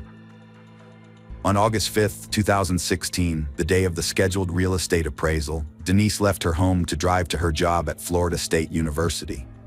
As she chatted with her sister on the phone, she noticed someone climbing into the back seat of her car. To her shock, it was Winchester. Brian, who had been hiding in the back seat, pressed a loaded gun against Denise's ribs and ordered her to drive straight ahead. He claimed he was forced to take this drastic measure because she had stopped answering his calls. Denise attempted to placate Brian by agreeing with everything he said and promising to give him a chance to salvage their marriage. Naively, Brian believed her. Denise reassured him that she wouldn't report the incident to the police, and Brian exited the car, taking with him the brown sheet, plastic sheeting, bleach sprayer, and tools. It became evident that Denise had narrowly escaped death. Denise promptly called emergency services, and Brian was swiftly arrested and charged with kidnapping, a first-degree felony in Florida carrying a maximum penalty of life imprisonment.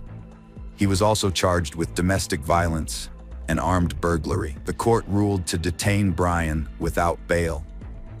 Cheryl Williams, hopeful that this development would shed light on her son's disappearance case, expressed optimism. Denise told the New York Daily News that she thought Brian was motivated by their wealth and prayed that he would reveal the truth. In a surprising turn of events, Brian cooperated, negotiating a lenient deal with the prosecutor and avoiding a life sentence.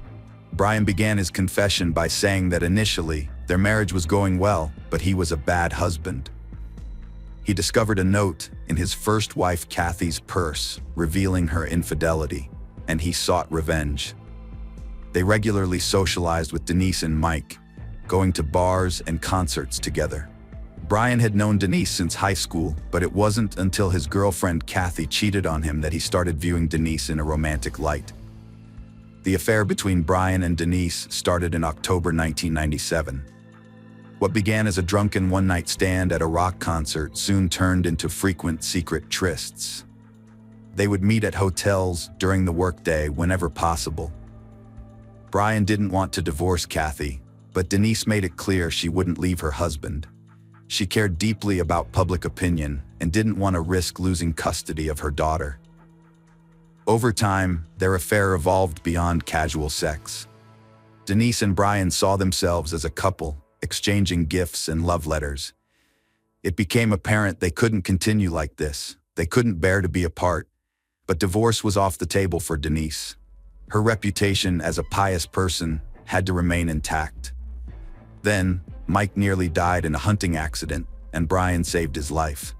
Denise saw an opportunity to escape her predicament.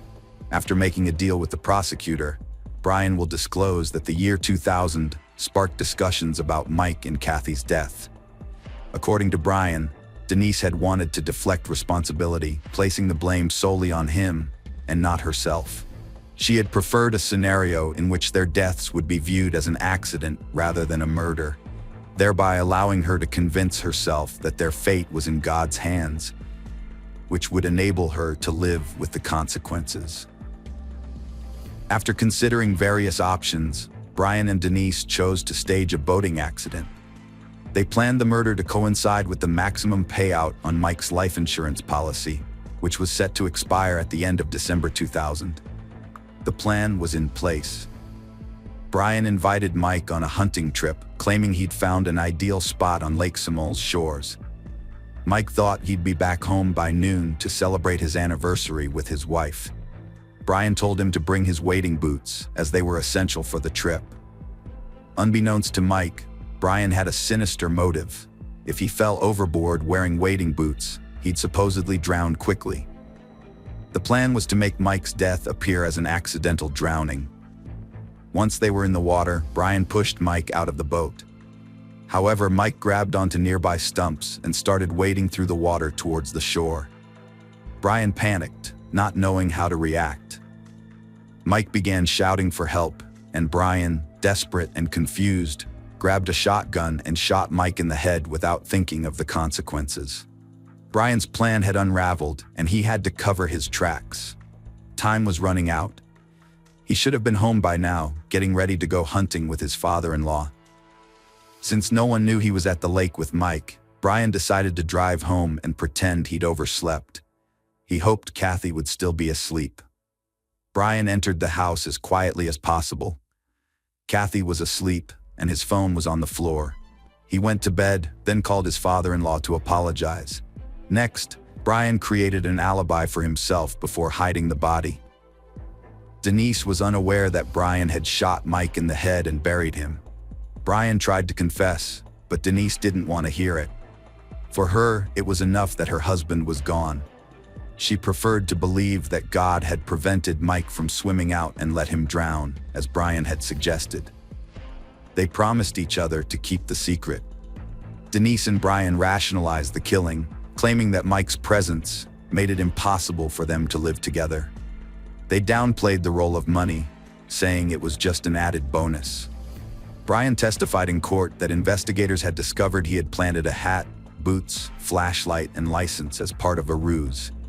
His aim was twofold. First, to deter searchers from abandoning the lake, and later, to provide justification for declaring Mike dead, thereby allowing Denise to collect insurance benefits. Impressively, they managed to expedite the typically 5-year recognition process to just 7 months, securing not only Social Security benefits, but also other advantages. As a result, Denise received approximately $2 million on May 8, 2018.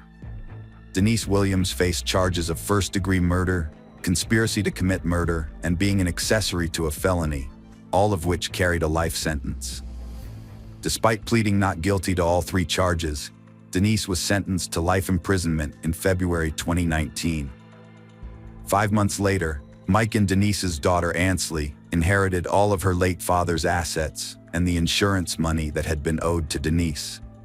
Denise Williams appealed her conviction and life sentence. Her attorney argued before Florida's First District Court of Appeal that there was no evidence to implicate her in the actual murder. In November 2020, the murder conviction was overturned, although the 30-year sentence for conspiracy to commit murder was upheld. Denise is currently being held at the Florida Women's Reception Center and will be 78 years old upon her release.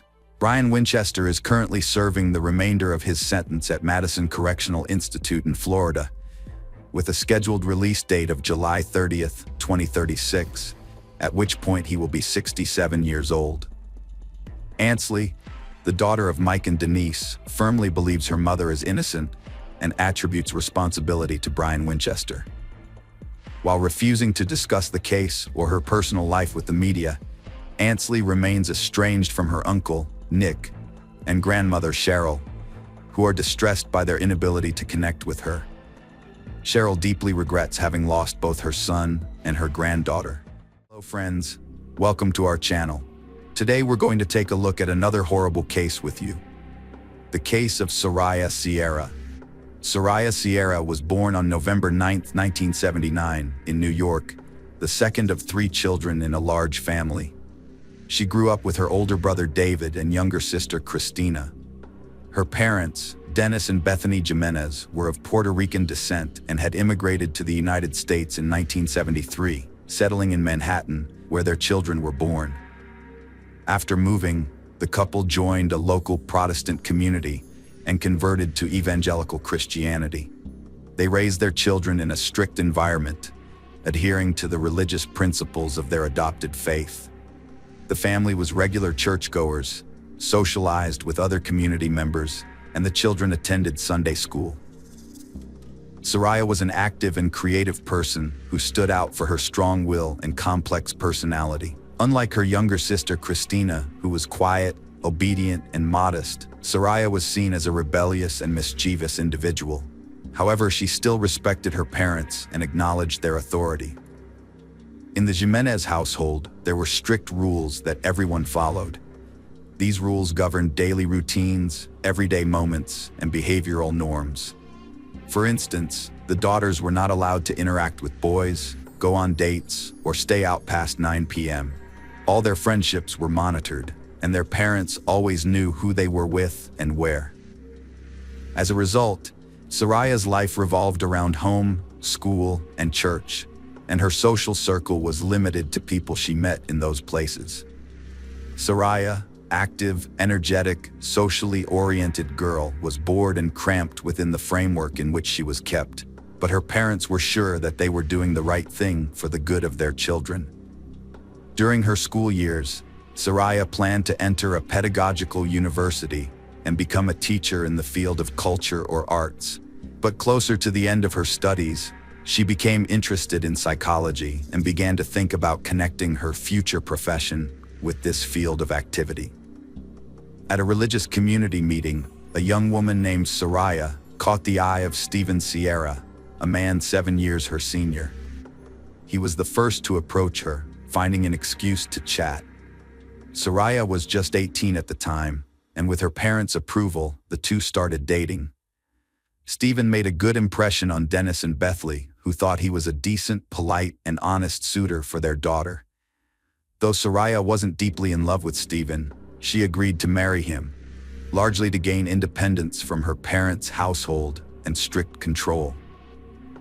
Despite having a good relationship with her parents, Soraya yearned for the freedom to make her own choices and shape her own future. Less than a year after they met, Soraya and Stephen got married in February 1999.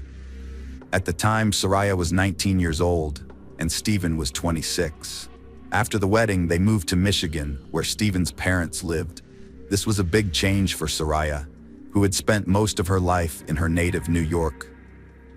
The new surroundings seemed to invigorate her, and she threw herself into making their new house a home, enjoying new friendships, and exploring the local area. She got a job as a receptionist at a dental office and started thinking about pursuing a college degree. Soraya soon became pregnant and gave birth to 2 children, a boy and a girl. As a result, she had to put her plans to attend university on hold, as she was fully devoted to motherhood and found joy in it. A couple of years later, the Sierra family, now with 2 young children, made another move, this time to sunny California, where they settled in the charming Silver Lake neighborhood of Los Angeles. There, Stephen was offered a job opportunity. However, it soon became clear that his earnings were insufficient to support their lifestyle.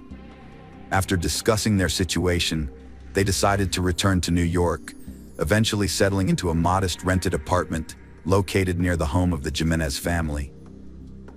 At that time, the couple, Soraya and her husband, were struggling with serious financial issues. With Soraya staying at home to take care of the children, her husband had to make do with irregular income, which led to periodic debt. However, things started to look up when the children began attending school, and Soraya landed a job at an advertising agency. Around the same time, Stephen found a stable job as a bus driver on one of the city routes. In her late 20s, with the children grown and their lives stable, Soraya revived her long-held plans to pursue higher education. Unlike her earlier interest in pedagogy, she now opted for the psychology faculty at a local university. However, Soraya soon lost enthusiasm for her studies, finding the lengthy lectures dull and uninspiring. She decided to explore alternative fields, seeking a profession that would excite, inspire, and allow her to express herself. Since Soraya was a creative person with a talent for drawing and finding beauty everywhere, she became fascinated with photography. She joined a renowned New York photography community to develop her skills, and it soon became apparent that she had a real gift. Her ability to select the perfect angles and craft harmonious compositions produced stunning, beautiful shots. Even professionals praised her work for its creativity and vision. On the advice of her colleagues, Soraya created a social media page in early 2012, where she began posting her work. It didn't take long for her to gain a massive following, with thousands of users subscribing to her profile and enthusiastically commenting on each piece. In just a few months, she became a star, and her subscriber count continued to grow exponentially. The sudden fame left her feeling dizzy. Soraya felt a strong desire to achieve more and improve her skills, so she proposed organizing a group photo tour to search for unique and breathtaking locations around the world. Soraya Sierra began by taking short trips within her native country, where she developed a specialty in capturing architectural ensembles and historical monuments through her lens. Her photographs garnered great success, which fueled her desire to explore further. She set her sights on Istanbul, one of the world's most ancient and beautiful cities, intent on photographing its iconic landmarks and historical sites. Although her parents were hesitant about her traveling abroad for the first time, Soraya was resolute. They were concerned about her venturing out alone, away from home for an extended period. To alleviate their worries, Soraya agreed to be accompanied by her close friend, Magdalena. However, what her family didn't know was that they were going through a tumultuous time, and Soraya's relationship with her husband was on the brink of collapse.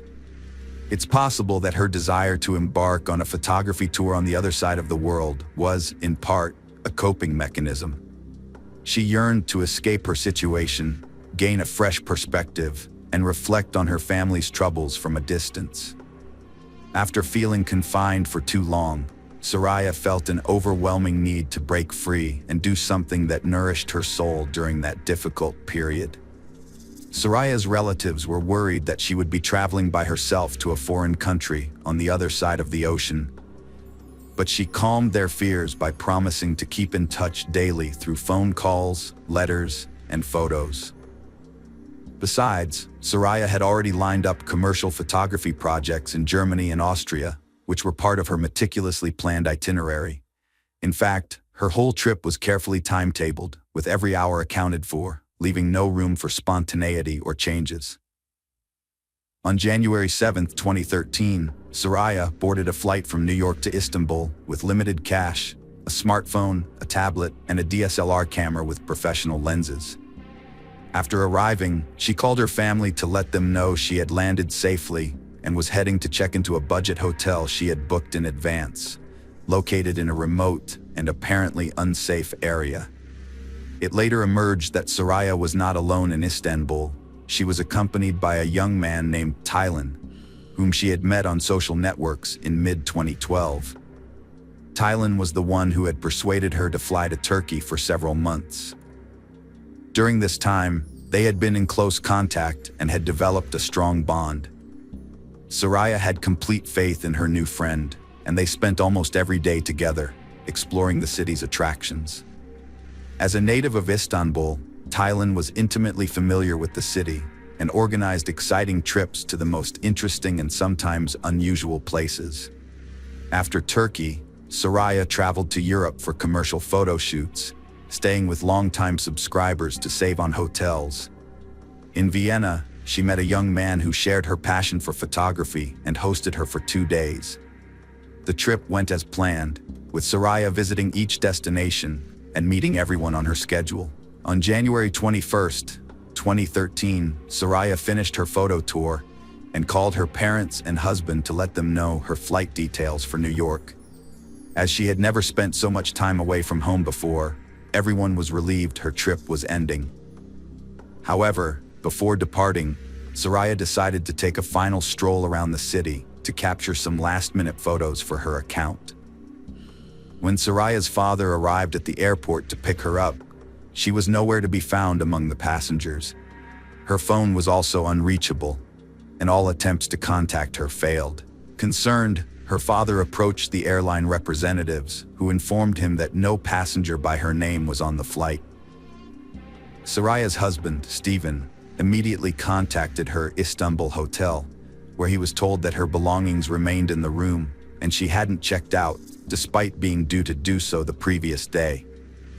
She was also absent from the hotel for the second day. This news sparked panic among the family, who were left wondering where Soraya was and what to do next. Steven decided to investigate his wife's accounts, and what he found shocked him: a suspicious correspondence with a man named Taylan. Despite his reservations, Steven opted to reach out to Taylan directly to get to the bottom of things. Taylan claimed to have seen the missing woman just a day before she was supposed to depart, and surprisingly, she hadn't even bothered to call him beforehand, despite her earlier promise.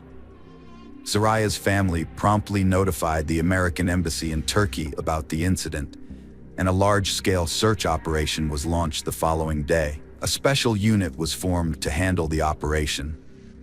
Soraya's husband and parents flew to Istanbul soon after, deciding to personally oversee the search efforts, given the short time that had passed since her disappearance and the high likelihood of finding her alive.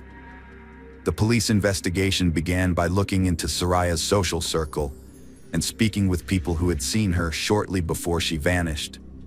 The hotel staff where she stayed, including her friend Taylan, were questioned.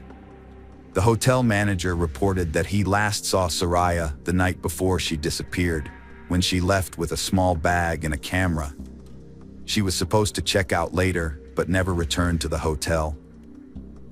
The next morning, the hotel received a call from her worried husband, who informed them that Soraya's belongings and documents were still at the hotel. The receptionist also described the clothes Soraya was wearing on the day she went missing. Taran introduced himself as Tyran, but his true identity was later revealed. He declined to explain the alias, and it was discovered he'd been in close contact with Soraya for months, even inviting her to Istanbul. Despite this, Taran denied a romantic relationship, claiming they were just friends. The investigation retraced Soraya's steps via cell phone data and CCTV footage. She took the subway to Sultanahmet, visited the promontory, and then went to Eminönü Market, getting lost in the crowd. She reappeared on the subway, heading to Hagia Sophia, but soon vanished again, sparking concern. The search team decided to investigate the Hagia Sophia ruins, hoping to find someone who had seen a lone woman with a camera. After several hours of searching, they finally found a body, but it wasn't the outcome they had hoped for. Near the ancient Constantinople walls, they discovered the lifeless body of a young woman, covered with an old, dirty blanket that had hidden it from view. The investigators suspected that Soraya had been brought to this location, wrapped in that blanket. Forensic experts estimated that the body had been there for 10 to 12 days before its discovery. The lower part of the body was found unclothed, suggesting an act of violence, which was later confirmed by the experts. The autopsy revealed that Soraya had died from a severe blow to the head with a heavy, blunt object. Additionally, her body showed multiple bruises and 2 broken ribs. Pathologists also found skin particles and blood under Soraya's fingernails, indicating that she had fought back and scratched her attacker. The crime scene was both strange and absurd because, despite the thief stealing the victim's bag, smartphone, and camera, they left her gold earrings, wedding ring, and expensive watch, which immediately drew attention. The only lead from the area's camera footage was a young woman resembling Soraya filming something on her phone, followed by a man who either hit or pushed her, and then both disappeared from view. The attacker's identity remained unknown. Media leaks spark scandal concerns. Investigators stay mum as bodies found, adding to mystery. Questions emerge. Why did the young married woman travel solo to Istanbul? How did she fund it? Initially, suspects included a lover and another acquaintance, but both deny involvement. Later, it emerged that the Viennese man who had given Soraya shelter had a criminal past, sparking speculation that he might have exploited the American as a drug mule. However, a thorough investigation disproved this theory. There were also whispers that Soraya could have been secretly working for U.S. intelligence, gathering intel in other countries, but this possibility was deemed unlikely. With a warrant in hand, police searched Talsali's home, collecting a DNA sample that matched the skin particles and seminal fluid found on the victim's body, confirming his guilt. Furthermore, the victim's phone was last active in the same neighborhood where Talsali lived. When the authorities discovered that the criminal had escaped to Syria, they lost all hope of capturing him. However, they received an unexpected surprise when Talsali was arrested while attempting to illegally cross the border back into Turkey. After joining the Syrian rebels and acquiring weapons, he was injured in the conflict and decided it would be safer to return home. In the end, he was caught trying to bring his weapon back with him, which led to his initial arrest. When Talsali was questioned, he gave a disturbingly detailed account of what happened. He claimed to have been on a hiking trail along the walls of Şebeku when he saw a young woman, Soraya, taking pictures. He admired her from a distance for a few minutes, then approached her. Despite the language barrier, he tried to communicate with her using gestures, but failed to understand what she wanted. What caught his attention, however, was her brand new iPhone and expensive camera. As Soraya walked away, Talsali followed her, intent on robbing her. With night falling and no one else in sight, he saw an opportunity. When Soraya turned around and took a picture of him, Talsali became enraged and attacked her, hitting her on the head with a boulder. The two of them rolled down the wall, causing Soraya severe injuries, including bruises and broken ribs. After rendering Soraya unconscious, Talsali committed violent and intimate acts against her. He then delivered another severe blow to her head to kill her. Talsali stole Soraya's bag, camera, and phone and left the scene. On his way, he found a discarded blanket and returned to cover Soraya's body with it. By then, it was dark, and the chances of running into someone at the wall were minimal. Once he returned, he dragged the body to the side, positioning it so it wouldn't be visible from the nearby hiking path. He then covered it with a blanket and left the scene. During the search for the American woman, the perpetrator surprisingly revisited the crime scene to ensure she was dead and that her body remained where he had left it. When Talsali found out through the news that his victim's body had been discovered, he realized the police would soon be on his tail. So he decided to flee the country, borrowing money from his sister, who had always felt sorry for him. Incidentally, he was unable to benefit from the stolen goods, as the camera was damaged during the fall, and the smartphone was locked with a password he couldn't crack. As a result, he discarded the stolen items, including the signal, when he went on the run. The defendant showed no remorse, and DNA evidence placed him at the crime scene. Skin under the victim's nails, seminal fluid on her body. His phone was last used near his home, and a video recording caught the attack. After all the evidence was presented, the decision was made to conduct a psychiatric examination, driven by the suspicion that Tal Sali might be insane, given the disturbing nature of his actions, behavior, and the unsettling calmness with which he graphically described the atrocities he had perpetrated. Nevertheless, the experts ultimately concluded that he was of sound mind and fully cognizant of his actions when he attacked his victim in the summer of 2014. Judge Ely delivered the final verdict, finding Tal Sali guilty on all counts and sentencing him to life imprisonment. Soraya's relatives considered this decision fair and just. Following the necessary expert examinations, the body of the murdered American woman was transported back to her homeland in New York, with all related costs borne by Turkish Airlines. Soraya was laid to rest in a ceremony that respected all religious rites and traditions. Soraya's family created a memorial website in her honor, where they published her previously unseen works. The photos proved to be extremely popular, attracting buyers from all over the world. The money raised from the sale of these pictures was set aside to fund college education for orphaned children. Stephen, Soraya's husband, categorically denied that his family life was in crisis, which could have led Soraya to take that fateful trip. Shortly after, Stephen grew close to a girl from the Christian community who supported him during this difficult time, often visiting his home to help with his children and household chores. Just 2 weeks before the first anniversary of Soraya's funeral, Stephen married his new partner. By the time Tal Sali was finally sentenced, Stephen was already married and preparing to become a father again. Hello friends, welcome to our channel. Today we're going to take a look at another horrible case with you. The case of Lisa Harnum. Lisa Cecilia Harnum was born on June 12, 1981, in the Toronto suburbs of Canada as the second child in her family. She was raised alongside her older brother Jason, with whom she has always been very close. Their single mother, Joanna, brought them up independently. Since their father left the family when they were very young and played no further role in their lives, Lisa and her brother had no memories of him. From an early age, Lisa grew up to be an active and purposeful girl. She participated in sports with her brother, attended martial arts classes, and enjoyed playing soccer and volleyball. However, her true passion was ballet, which she practiced at the dance studio for several hours daily. As a tall and slender child, Lisa's professional ballet training required a strict diet, which unfortunately had a detrimental effect on her growing body. During adolescence, Lisa developed anorexia as a result of her eating disorders. For a long time, she kept her problem hidden, believing she could overcome it alone.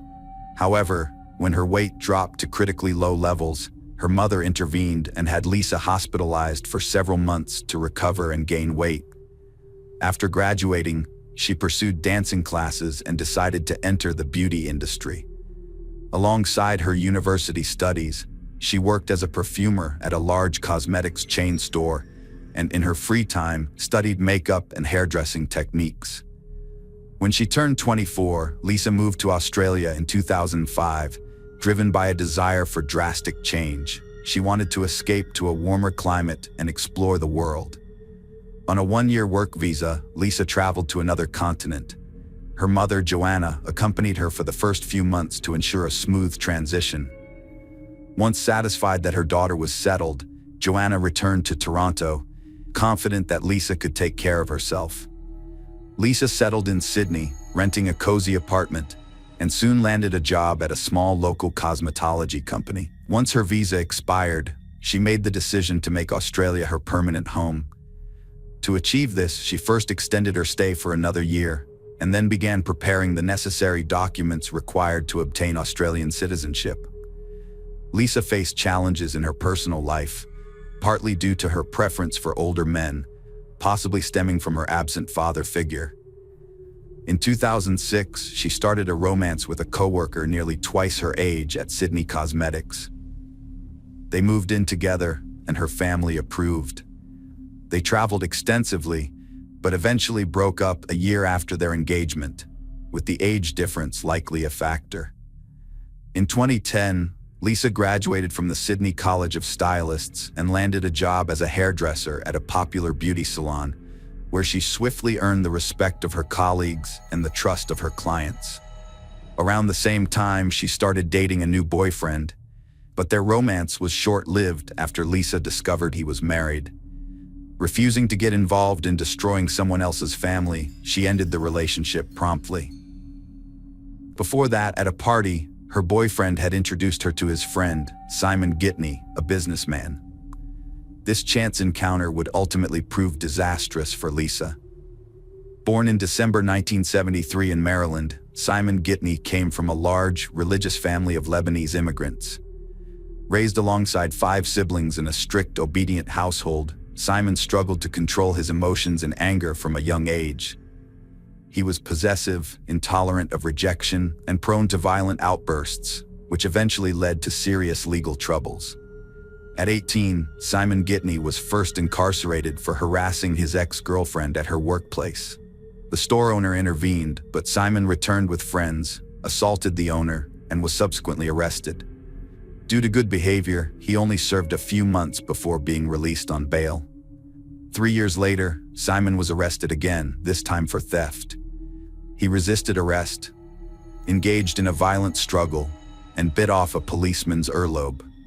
Although he faced a severe prison sentence, the pastor of the Lebanese Christian church, which his family belonged to, intervened on his behalf. As a result, Simon served only a year and a half in prison. In 2000, Simon was arrested for drugs. He served 2 years of a 4-year sentence. After his release, Simon transformed his life. He co-founded a luxury shoe business, invested in real estate and a premium car, and hid his criminal past from others. Simon and Lisa exchanged numbers at a party and started chatting. When Lisa complained about her living situation, Simon offered her a free room in his apartment while she looked for a new place. Despite her mom's concerns, Lisa moved in, thinking Simon might be gay due to his appearance and piercings. They lived separately for months, but grew closer over time, and a romance blossomed. Simon, 37, and Lisa, 28, were a couple. To Lisa, Simon seemed like a charming prince from a fairy tale. He was outgoing, cheerful, and lavished his love with gifts and surprises. They went everywhere together, including the elite sports club, which Simon had been attending for years. Lisa thought she had found her soulmate and would live happily ever after with him. She couldn't stop talking about him to her mom, brother, and friends, unaware that their fairy tale was about to come to an end. Simon's behavior changed 6 months in, but Lisa didn't notice. He distanced her from friends and family, erased her boundaries, and tried to control her views and tastes. He convinced her to quit her job at a beauty salon where she was happy by throwing a scene and forcing her resignation. A month and a half after that, the couple relocated to a luxurious 15th-floor apartment in an elite residential complex. Unbeknownst to Lisa, the apartment was heavily equipped with hidden surveillance cameras. Simon gifted Lisa an expensive smartphone and laptop, pre-installed with spyware that enabled him to monitor her messages, emails, and calls, as well as track her every move. He also gained access to her social media accounts, giving him the power to delete friends, posts, and photos at will. Catani's control over Lisa's life intensified daily, but he cleverly made it seem as though Lisa was voluntarily complying with his demands. He had invaded every aspect of her life, eliminating any semblance of privacy. Catani dictated Lisa's appearance, forbidding her from wearing makeup, claiming it made her look tacky, and instead bought her dull gray and black clothing, discarding her old outfits as too revealing. He restricted her movements, only allowing her to leave the apartment accompanied by him, and solely visiting places of his choice. He even banned her from going to the gym, instead purchasing expensive exercise machines, citing that she could now work out from home. Lisa's social media friend lists were shrinking daily, and Ghani finally convinced her to delete her accounts. With no friends left in real life, all her contacts and calls were closely monitored by Simon, who only allowed her to communicate with her mother and brother. During her last visit home in December 2010, Lisa decided to fly to Canada to spend Christmas with her family. Simon had planned to accompany her, but his urgent business matters prevented him from doing so. Despite initial reservations, he eventually agreed to let her travel alone, provided she adhered to his strict rules and conditions. When Lisa arrived, Jason and Joanna were astonished by the drastic changes they saw in her. She was a shadow of her former bright and cheerful self, now devoid of makeup, with her luxurious hair hidden under a headdress and dressed in unflattering all-black attire. However, it was the internal changes that were truly alarming. Lisa would flinch at every phone ring, instantly grabbing the receiver, as per Simon's instruction to answer calls immediately, regardless of the time or her activities. During her stay at her mother's house, Lisa refused to see friends and rarely ventured out. Joanna was shocked by her daughter Lisa's behavior and decided to talk to her. Lisa broke down, revealing that Simon controls her life, tracking her every move and restricting her freedom. He doesn't let her work, see friends, or pursue hobbies. Joanna was horrified, urging Lisa to stay in Canada, but Lisa insisted she loved Simon and believed he'd eventually calm down. Despite her family's pleas to stay, Lisa decided to move back to Australia to be with Simon, disregarding their warnings that the relationship was unhealthy. She reassured her mother that everything would be fine, saying Simon loved her and wouldn't harm her. However, after her return, the situation deteriorated significantly. Simon restricted her from leaving the apartment, and when they went out together, he demanded that she keep her eyes fixed on her feet, avoiding eye contact with other men. Moreover, he started calling her Cecilia, her second name, as he believed it was more respectable. In the spring of 2011, Lisa started complaining about pain in her leg, an old injury from her youth when she took ballet classes.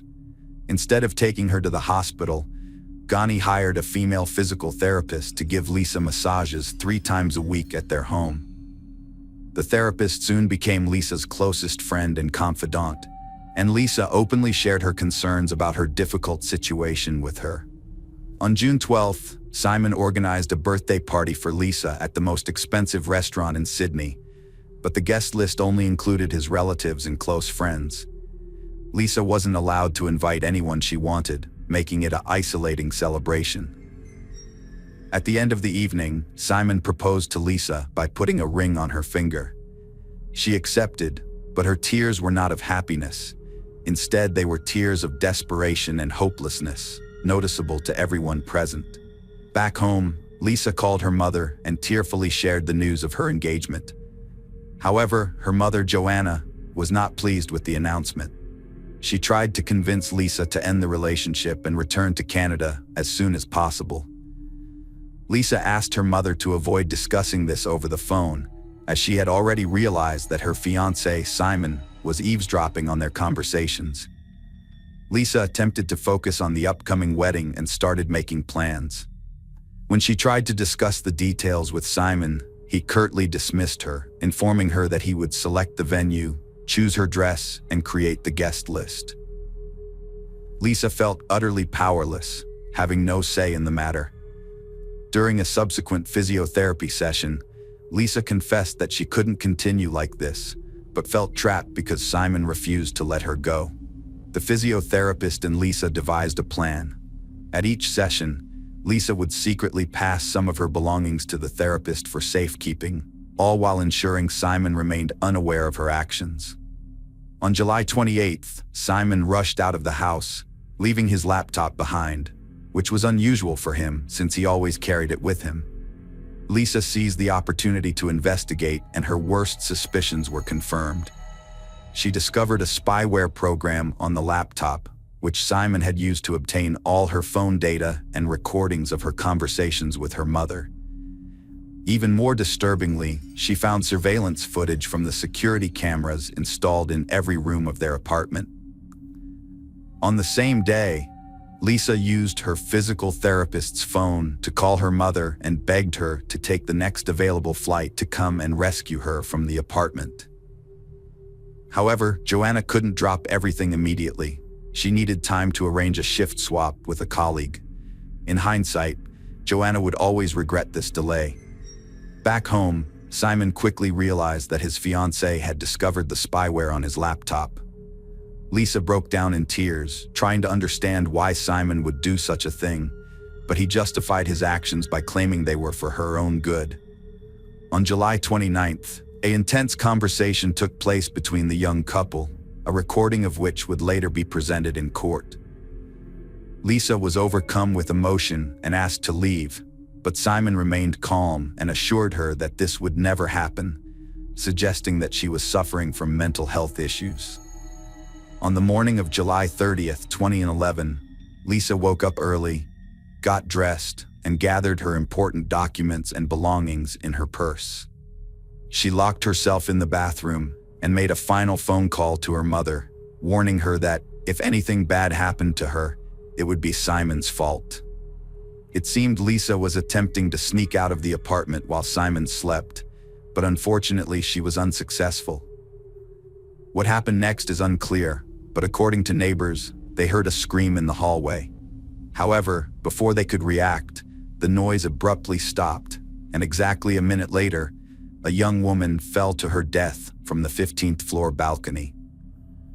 Passers-by on the street also heard the scream and saw the body falling from a great height, but they didn't have time to understand what was happening. A man walking his dog that morning, who was closest to the scene, heard a noise and looked up. He saw a man holding something large, which he then threw down. When people arrived at the scene, they found a young woman lying on the ground, but despite their efforts, they couldn't help her. She died instantly, having suffered severe injuries. 3 minutes later, Ghani, still in his pajamas, ran out into the street, crying and saying he didn't know how he was going to live without his fiancée, claiming he hadn't caught her in time.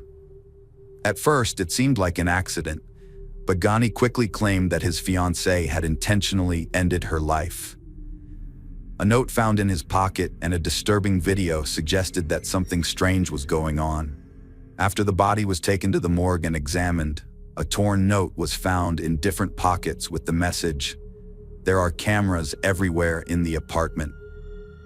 It's likely Lisa was afraid Simon would discover the note, so she ripped it into small pieces and scattered them among her pockets.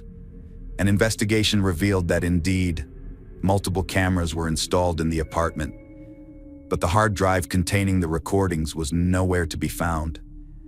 Simon claimed that there were no video recordings at all. However, a surveillance camera in the communal hallway caught a disturbing scene.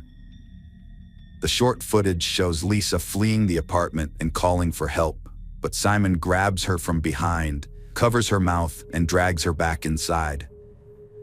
This incident occurred just a minute before she fell off the balcony, and it was the scream that the neighbors heard. Ghani's laptop contained a recording of a conversation between Ghani and Lisa from the night before the tragedy, as well as spyware that Simon used to monitor his fiancée's activities.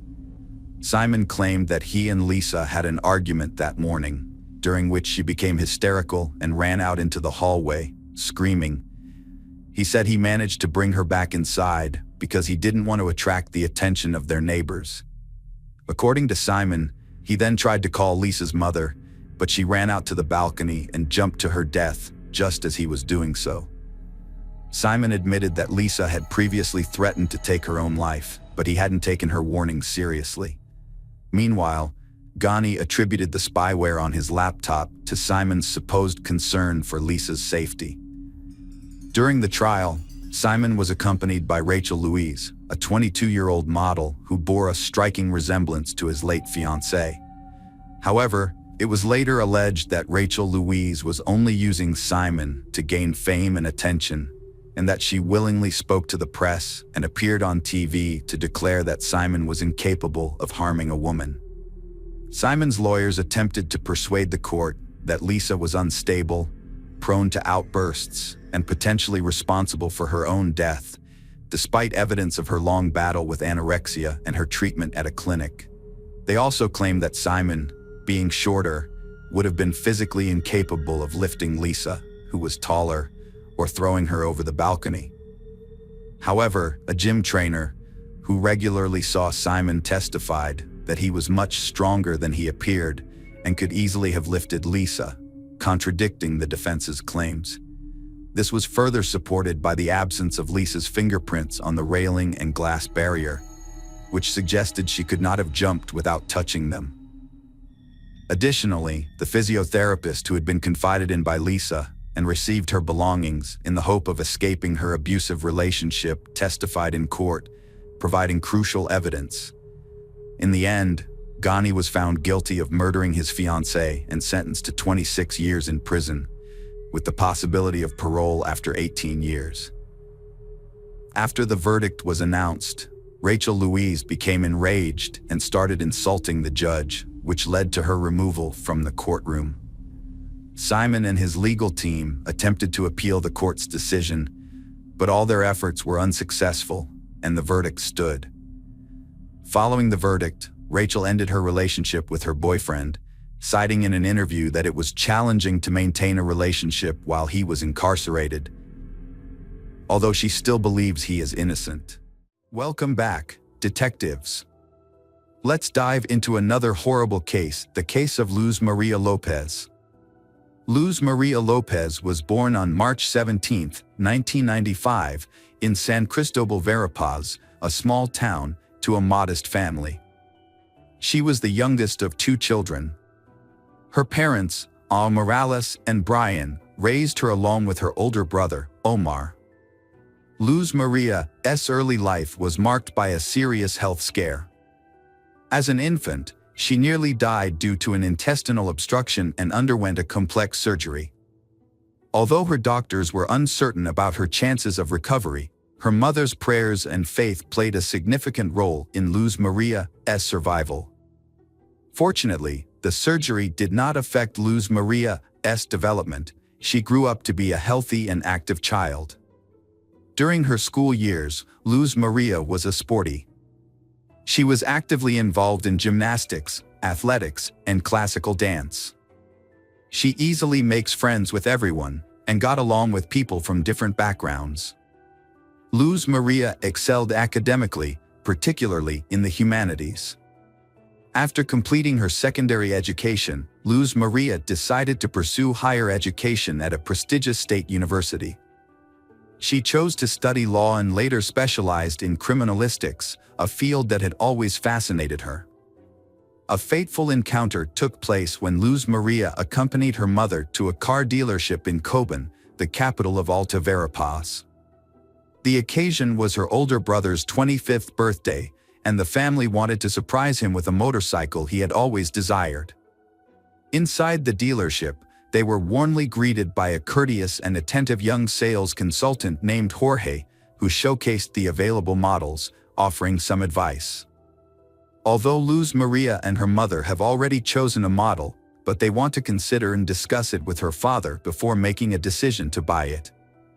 As they left, they took a business card from the dealership and Luz Maria left her phone number for further communication. Shortly after, she received a call from Jorge himself, but instead of discussing the potential purchase, the conversation turned to a more personal subject. Over the following days, Jorge contacted Luz Maria several times, gradually building up the courage to invite her to meet at a coffee shop. Jorge was clearly smitten with Luz Maria, the beautiful, sultry brunette, but he didn't know how to approach her. Luckily, Luz Maria also liked Jorge, and when he asked to meet, she happily agreed. Although Luz Maria was a year younger, their small age difference wasn't an issue. They fell deeply in love, both believing it was love at first sight and that a long, happy life was ahead. A few short months into their relationship, they decided to live together, despite parental objections. They had a small, private wedding, attended only by close friends and family. However, their special day almost got derailed due to a mishap at the banquet venue. They had to cough up extra cash to save the celebration, which wedding ultimately took place on schedule. Jorge was born in 1996 in Santa Catalina Latina, a town in central Guatemala.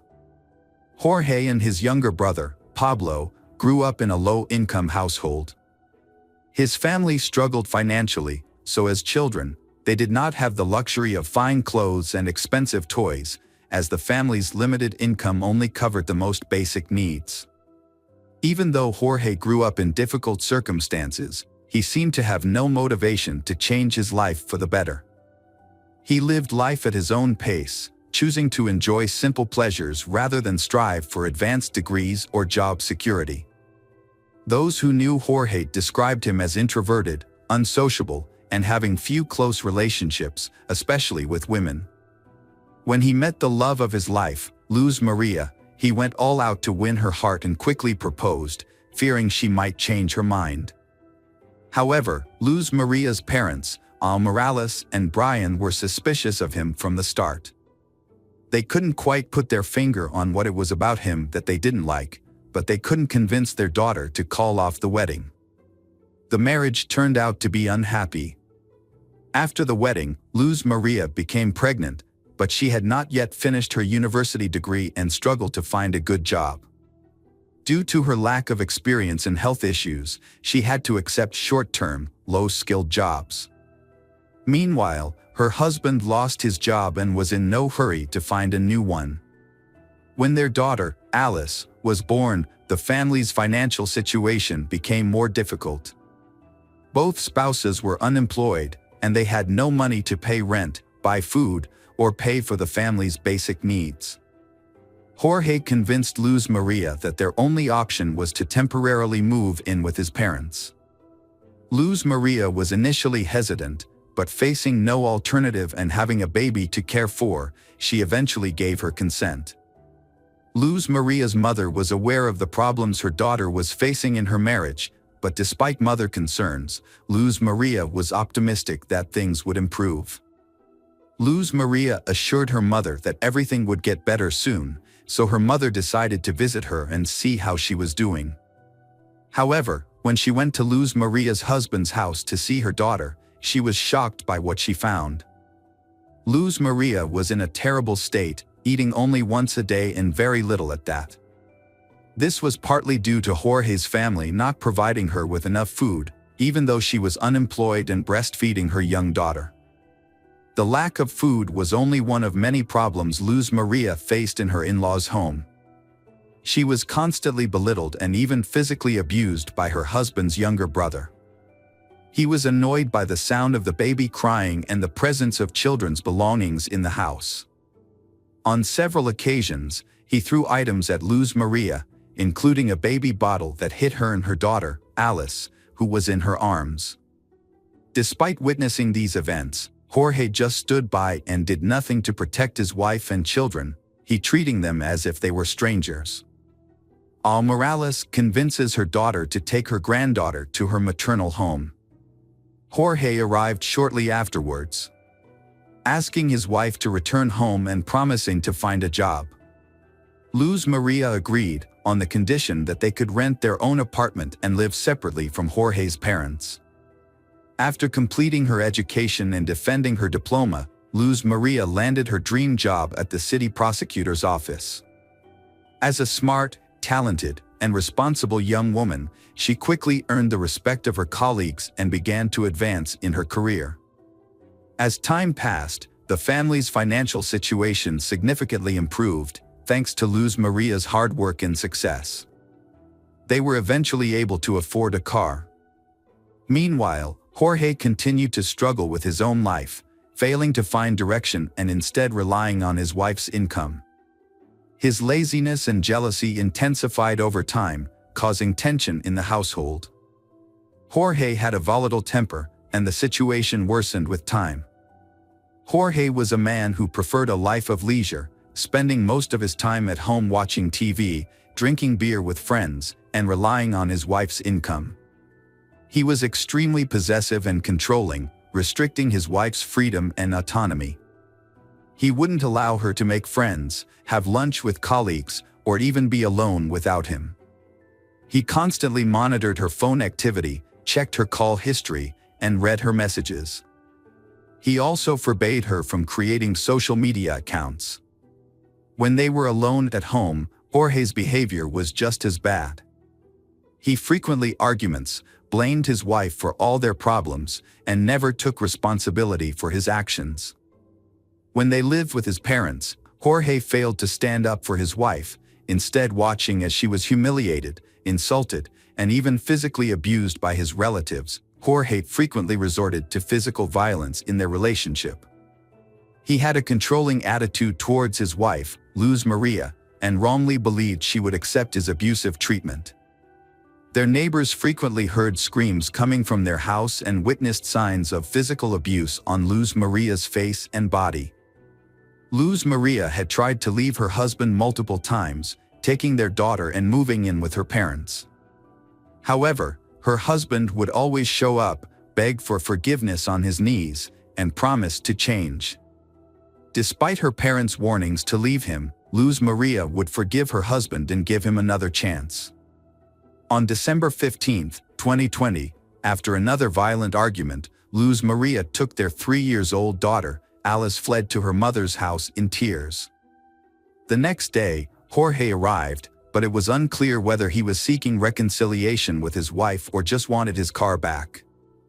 He claimed to have found a new job and promised that their lives would improve, swearing that he would never physically harm Luz Maria again.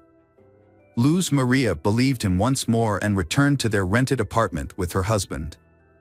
In January 2021, Jorge failed to get a job as promised and stole the money Luz Maria had earned, leaving their family with nothing. Luz Maria called her mother to complain, and her mother agreed to meet with her to give her some money until she received her next salary. However, on January 19th, Luz Maria failed to show up and was unreachable by phone, which was unusual for her. Concerned for her daughter's well-being, Morales went to Luz Maria's workplace the next day and found that she had not shown up for 2 consecutive days and had not been in contact with anyone. Around the same time, Jorge was also looking for Luz Maria. He went to the prosecutor's office claiming they had a fight and assuming she had gone to her mother's house. However, Morales suspected that he was lying and immediately went to the police to report Luz Maria missing. That same day, a nationwide alert system was launched under the codename Isabel Claudina. This system was originally designed to facilitate urgent searches for missing young women. When the massive search began, her husband, Jorge, was immediately identified as the lead suspect. In fact, he was the only suspect. Luz Maria had no enemies, and there was no reason to believe she had been kidnapped. The last person to see her alive was Jorge himself. Jorge denied any involvement in Luz Maria's disappearance, claiming he had been searching for her and was outraged to be considered a suspect. Jorge's story had several holes in it, and he couldn't give a clear reason for not telling the police about his wife's disappearance on the same day it happened. If Jorge thought Luz Maria was at her mother's house, it wasn't clear why he didn't call or visit her there. On January 22nd, municipal workers stumbled upon the body of Luz Maria Lopez while responding to a clogged storm drain near the road. When they lifted the grate, they found the large plastic bag containing charred human remains. The workers immediately reported the discovery to the police, suspected that the body might be that of Luz Maria. Forensic experts confirmed that the remains belonged to she, and Luz Maria's parents and brother identified the body despite its severe disfigurement from fire. Notably, the body was found on the same street as the prosecutor's office where Luz Maria worked. Despite the body's severe burns, pathologists determined that Luz Maria had been severely beaten and died from asphyxia. Evidence of internal hemorrhages, fractures sustained while she was still alive, and caked blood in her nose and mouth supported this conclusion. Deep marks on her neck also indicated strangulation. At the time of the discovery of the body, no new suspects had emerged. Luz Maria's parents were convinced that their son-in-law, Jorge, was responsible for the brutal murder of their daughter. As a result, Jorge was immediately taken into custody, and investigators began to look into the motive behind the crime. Experts in psychology and criminal behavior were consulted to examine the relationships within the family and the marriage.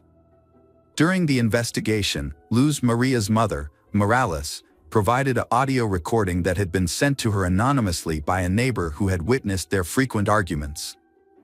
The recording captured a heated argument between they, in which Luz Maria frantically screams and cries for help, accompanied by the faint sounds of a child crying in the background. Morales was deeply shocked and extremely upset by the news. She emphasized that if the witness had immediately contacted the police, her daughter might still be alive. The witness did not call the police or even visit the house where the screams originated. The police were unable to locate the anonymous person, which meant they could not be officially involved in the investigation. During an interview, Morales urged citizens to be vigilant and report instances of domestic violence to the police rather than simply documenting them. She believed that such actions could help save lives. The crime sparked widespread outrage, prompting thousands of people to take to the streets and demand justice for Luz Maria. Jorge was taken into custody, but he continued to deny his involvement, claiming he had driven his wife to work on the day she disappeared. Security footage did show their car heading in the direction of her workplace, but the tinted windows made it impossible to determine how many people were inside. Additionally, no footage showed the car stopping or Luz Maria getting out. At the house they was renting, police discovered evidence of a violent incident. There were faint blood stains and drag marks, suggesting that this was where the brutal attack had occurred. Further evidence was discovered in the trunk of the family car, where microscopic fragments of burnt human flesh were found. The investigators also became interested in a recent purchase made by a double orthopedic mattress. Specifically, they were interested in the dense polyethylene wrapping that came with the mattress. A comparative analysis revealed that Jorge had used this wrapping to package the burnt remains of Luz Maria. Additionally, several neighbors came forward as witnesses, reporting that they had frequently heard Jorge yelling at his wife and threatening to kill her. Just days before Luz Maria's disappearance, Jorge had been overheard shouting that he would kill her if she tried to leave him, and that he would hide her body so well that no one would ever find it. Criminologists use collected data and witness testimony to reconstruct the events surrounding the crime. On the night of January 19, 2021, a brutal murder took place. The day before, Luz Maria and her husband, Jorge, had a violent argument. Jorge physically assaulted her. On this occasion, his rage escalated, causing him to strike his wife multiple times. Her screams for help were heard by the neighbors, but they failed to report the incident to the authorities. The beating left Luz Maria with a broken nose and a head injury. Jorge then strangled her with his bare hands. In an attempt to dispose of the body, he dragged it to the backyard, doused it with flammable liquid, and set it on fire. However, the fire produced a significant amount of smoke and a strong odor, which Jorge feared would attract the attention of the neighbors.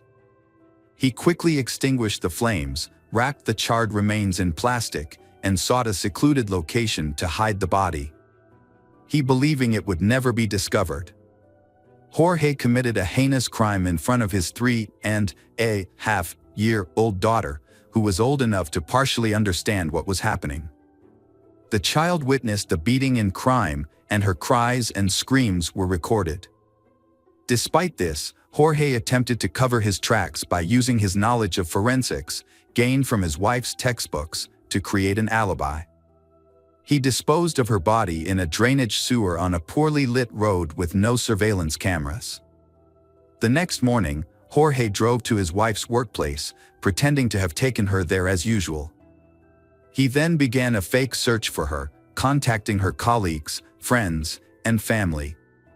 During the trial, Jorge's lawyers delayed proceedings and attempted to mislead the investigation. They claimed that all the evidence and witness statements were indirect and did not directly prove Jorge's guilt.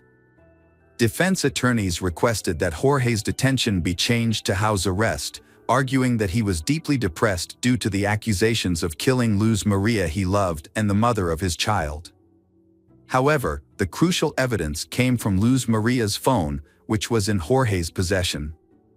On the day after the crime, he sent multiple messages from her phone to different people, attempting to make people believe that Luz Maria was still alive. An analysis of the phone's movements revealed that it was consistently in the same locations as Jorge's phone. The defense team attempted to spin this evidence in their favor, claiming that Jorge had found his wife's phone and was driving around the city with it while searching for her. However, they failed to explain why Jorge was sending messages from her phone. Furthermore, bruises and scratches on Jorge's body, which were documented by experts through photographs, suggested that Luz Maria had put up a struggle. The most noticeable injury on Jorge was a scratch on his neck. However, investigators were unable to find Jorge's skin cells under Luz Maria's fingernails. Despite several questionable points in the case, the prosecutor pushed for the maximum possible sentence. The defendant was found guilty of brutally murdering his wife in October 2022. Jorge was sentenced to 50 years in prison, despite maintaining his innocence. Custody of their young daughter, Alice, was awarded to her maternal grandparents. The grandparents expressed that their granddaughter had given their lives new meaning. Hello friends, welcome to our channel. Today we're going to take a look at another horrible case with you. The case of Sumner family. Carol and Reggie Sumner raised in Charleston, South Carolina. They were born in the same year, went to the same school, and were even in the same grade. Over time, their childhood friendship blossomed into a deeper affection. Neither of them recalls exactly when they began to develop romantic feelings for each other, but by the time they were 15 years old in 1959, they were dating. Their friends described them as a beautiful and harmonious couple. Reggie and Carol treasured their memories, keeping photos of their happy times together in their home archives. At the time, it seemed like they had their whole lives ahead of them, and they looked forward to a long and happy future together. Their feelings for each other were strong and mutual, and they were practically inseparable both in and out of school. They even started making plans to get married as soon as they turned 18, with the full support of their parents. In 1962, Reggie and Carol, a young couple, graduated from high school. However, their plans to get married were put on hold when Reggie was drafted into the Army a few months later. They decided to postpone their wedding until Reggie returned from his military service and made a promise to write each other regularly. As time passed, the separation took its toll. Reggie was deployed to Vietnam. Unfortunately, Carol lost contact with him, and she didn't even know if he was still alive. Despite the uncertainty, Carol continued her education and started working at the Charleston Air Force Base. A few years later, Carol got married, but the marriage was short-lived and ended in divorce. They didn't have any children together. In 1975, Carol married again, this time to Richard Alford, and gave birth to their daughter, Rhonda, in 1977. However, this marriage was also troubled, as Richard was abusive and had a drinking problem. The situation became unbearable for Carol, and by the mid-1980s, she couldn't take the abuse anymore. She took her daughter and filed for divorce. However, Richard refused to leave her alone and continued to harass her, trying to ruin her life. In 1987, Richard purchased a handgun and ammunition. After a night of heavy drinking, he went to his ex-wife Carol's home, intending to confront her. When Carol answered the door, their 10-year-old daughter Rhonda was present in the room. However, the presence of his child did not deter Richard, who was intoxicated. He pulled out the gun and shot Carol multiple times in front of Rhonda. Richard then drove to a secluded area, where he fired the remaining bullet into his temple, taking his own life. Carol was fortunate to survive the shooting due to the prompt response of neighbors, who heard the gunshots and Rhonda's cries for help. They called the police and an ambulance, which rushed Carol to the hospital. Carol's condition was critical, and she underwent several complex surgeries and blood transfusions. Although she eventually recovered, she suffered significant injuries, including complete blindness in her right eye and permanent disability. Years later, in the late 1990s, Carol's health began to deteriorate again. She experienced severe pain, weight loss, and weakness. After a thorough examination at the hospital, she received a devastating diagnosis: liver cancer. Tragically, as a result of being severely injured by gunshot wounds, Carol lost her position on an Air Force base. With cancer added to her medical complications, she found that physical strain, prolonged periods on her feet, and any heavy physical exertion exceeded her capability. Given these medical constraints, Carol then decided to re-enter the workforce as a call center operator for a cable television provider within her hometown, Charleston. Reggie was in Vietnam for a long time, and due to the prolonged war, he was severely wounded and nearly lost his leg. He spent a significant amount of time in the hospital, and during this period, his name was mistakenly listed among the dead. As a result, his relatives believed he had passed away. Reggie was fortunate to survive and eventually returned home. However, by then, he had lost touch with his former lover, Carol, who had moved to a different location, gotten married, and also assumed Reggie had died in the war. Years later, Reggie got married, but his war injuries led to the development of diabetes and other chronic diseases. He was never able to become a father, and eventually, his marriage ended in separation. Since then, he has lived alone. Reggie found work as a laborer at the local railroad and no longer expected any pleasant surprises from life. In the fall of 2000, Carol was having a typical day at work, answering phones and advising customers. When she picked up another call, she was shocked to hear a voice that sent shivers down her spine. It was a voice she knew all too well, her first high school love, Reggie. However, she was hesitant to respond, as she had thought Reggie was dead. After answering the customer's questions, Carol mustered up the courage to say Reggie's full name out loud.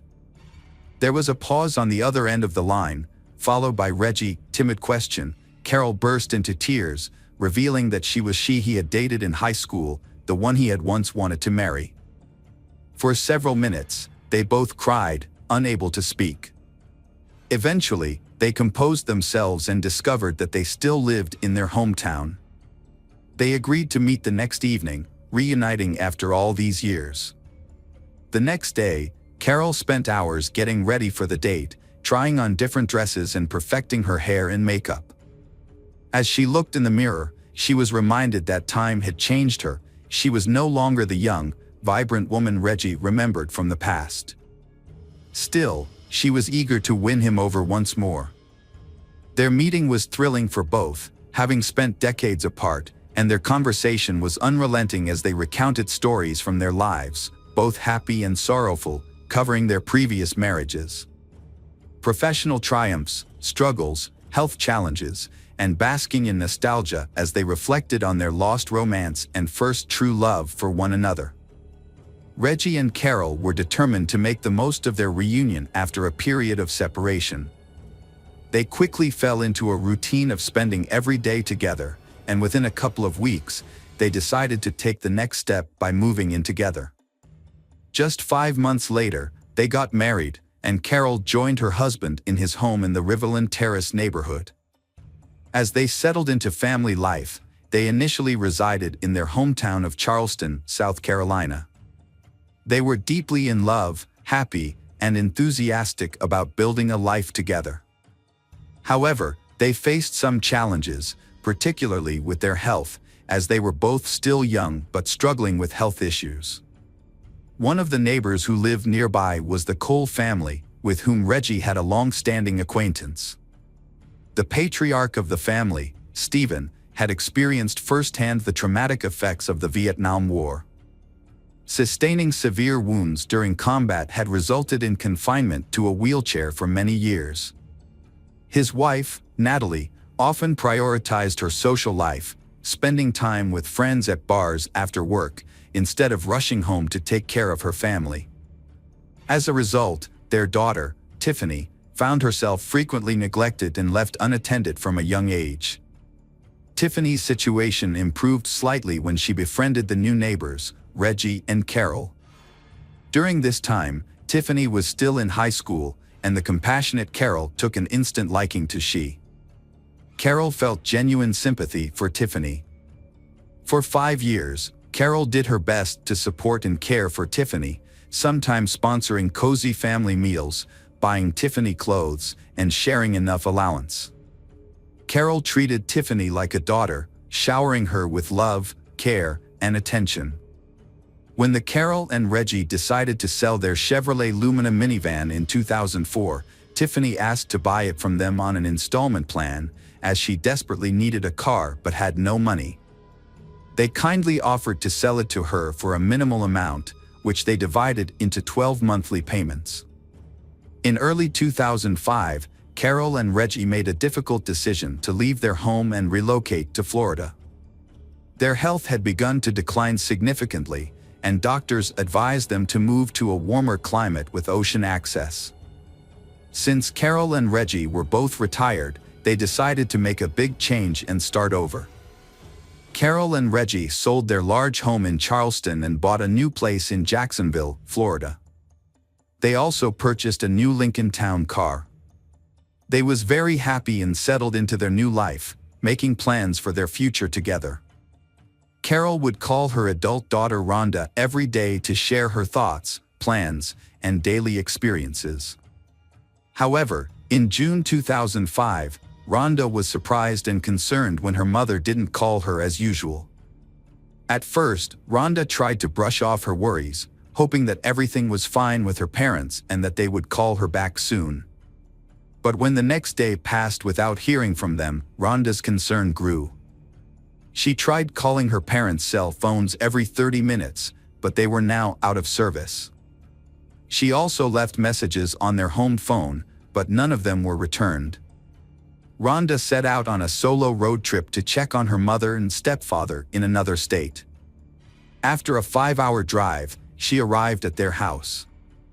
What struck her as unusual was the absence of a car in the driveway. Things only got stranger from there. As she approached the front door, she found it slightly ajar, an eerie quietness, and a light on in one of the rooms despite the bright sunlight outside. Rhonda called out for her mother and stepfather Reggie, but received no response. She ventured into the kitchen, where she was greeted by a scene that looked like a sudden and mysterious departure. A table was set for two, with food that appeared to have been left untouched for days. The rest of the house was also in disarray, with belongings scattered about and doors and cupboards left open. Adding to the sense of abandonment and unease, their bedroom showed signs of a thorough search, but it was unclear what the person was looking for or who was responsible. On the bedside table, essential medications were left behind, including her mother's cancer pills, which she took 3 times a day, and Reggie's insulin, which he administered hourly. Notably, their cell phones were completely out of battery, rendering them useless. Rhonda quickly realized that her mother and stepfather were unable to leave their home without their essential medications and cell phones. She immediately contacted the police to report the incident, alerting them to the suspicious individuals. They in the car was quickly added to the wanted list, and all bank cards belonging to Carol and Reggie were frozen. The first few days of the search yielded nothing, with no sign of the imposters or any witnesses. However, on June 12, several developments led the police to close in on the perpetrators. A crucial lead emerged when a man, claiming to be Reggie, contacted one of the banks, complaining that his card was blocked and he was unable to withdraw cash. A bank employee grew suspicious when checking the card information and offered to resolve the issue by visiting a nearby branch, but the caller, Mr. Reggie, hung up. Minutes later, a woman called from the same number, claiming to be Mrs. Carroll, and reported a similar problem with her card being blocked. When the bank asked her to visit a branch in person, she refused, citing health issues, and urgently requested access to her savings. Her request was denied. The bank promptly handed over the call details and recordings to the police. The police investigation continued at the station, where they played the suspicious phone calls for Rhonda. She immediately confirmed that the voices did not belong to her Carol and Reggie. In fact, the voices sounded too young to be them. As a result, the authorities believed that the imposters were likely involved in the Carol and Reggie disappearance, either holding them captive or killing them after extracting information about their bank accounts and cards. The search for the missing couple led to a breakthrough a few days later, when their car was discovered abandoned on a remote road in a wooded area. A thorough examination of the vehicle revealed no signs of blood or struggle in the cabin. However, in the trunk, experts found hair and sweat marks that belonged to they. This suggested that they had been forcibly taken away in the trunk of their own car, leaving little hope for their safe return. The police investigated their bank transactions and found that money had been withdrawn from their account several times after they stopped hearing from their daughter.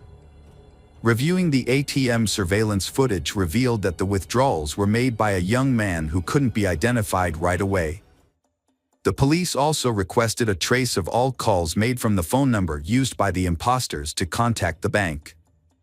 Further investigation showed that the SIM card used to make those calls was purchased on a prepaid plan just before they disappeared. Unfortunately, the buyer's identity couldn't be determined, but it was discovered that the number was used to call a car rental company on June 6. Additionally, it was found that someone staying at a hotel had rented a Mazda RX-8 in the name of Tiffany Cole.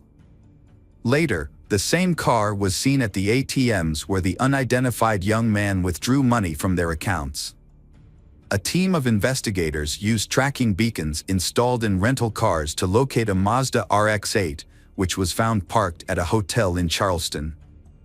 The car was linked to a couple who had been victimized by thieves, who had withdrawn $1,000 from her card and nearly $3,000 from her husband's card.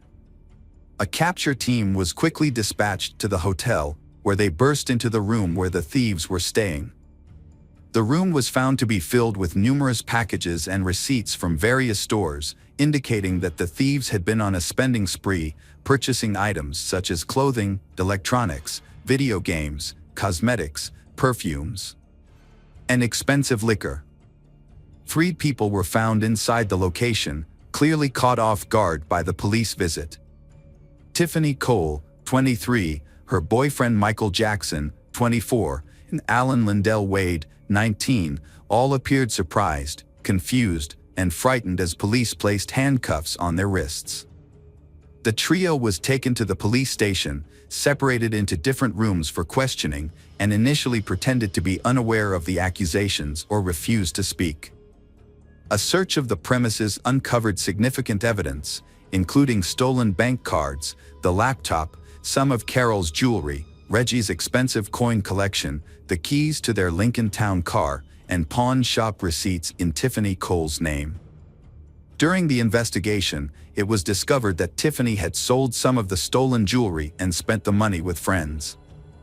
After several hours of interrogation, Tiffany finally began to talk, bursting into tears as she confessed that she and her friends had robbed the elderly couple but claimed no further harm was done. The group then went on the run, using the stolen money for their own gain. Tiffany also implicated another individual, Bruce Kent Nixon, 19, who was paid $300 for his assistance in the crime. She stated that they never saw Bruce Kent Nixon again after the incident. Bruce Kent Nixon's decision to commit a crime was motivated by a promise of a fixed amount of money, which he quickly spent on illicit substances. As a result, he did not make an effort to hide or flee, living in the same city of Charleston. He was eventually arrested at his parents' home. It began in May 2005, when Tiffany visited the Summers to make a payment on a car she had purchased 6 months prior. The Summers, Carol, and Reggie were known for their hospitality and would often invite Tiffany to stay overnight or for a few days, treating her to good food and gifts. On this particular occasion, Tiffany arrived with her new boyfriend, and they were both welcomed to dinner and invited to stay overnight. During dinner, The Summers discussed their new life, and Carol inadvertently revealed that they had nearly $100,000 left over from the sale of their Charleston home, which they intended to use to enjoy their retirement without financial worries. Unbeknownst to her, Carol's careless comment sealed her in her husband's fate. Tiffany and Michael exchanged a telling glance, and that night, they began secretly plotting to get their hands on the Summers' substantial sum of money. In the morning, Tiffany and Michael bid they farewell and returned to South Carolina. Within a couple of weeks, they recruited accomplices and assigned roles and responsibilities. They then set their plan in motion. On June 6th, Tiffany rented an unassuming car. Meanwhile, Bruce Kent Nixon and Alan stole 4 shovels. Together, they drove to the outskirts of Jacksonville, where they identified a secluded spot in the woods and started digging a deep hole, which would ultimately become the Summers' grave. On the morning of July 8th, Tiffany purchased rope and duct tape from a hardware store, which she later provided to her accomplices, Bruce Kent Nixon and Alan. That evening, Bruce Kent Nixon and Alan approached the home of their intended victim, pretending to need assistance and asking to use the phone. Despite finding the young men suspicious, the homeowner, Carol, allowed them to enter. As soon as they were inside, they attacked Carol and her husband, who had rushed to her aid, threatening them with a toy gun. The Carol and Reggie was then bound with duct tape, blindfolded, and interrogated about the location of valuable items in the house, including their bank account information and PIN codes. They provided this information in an attempt to save their lives, as they were subjected to torture and death threats.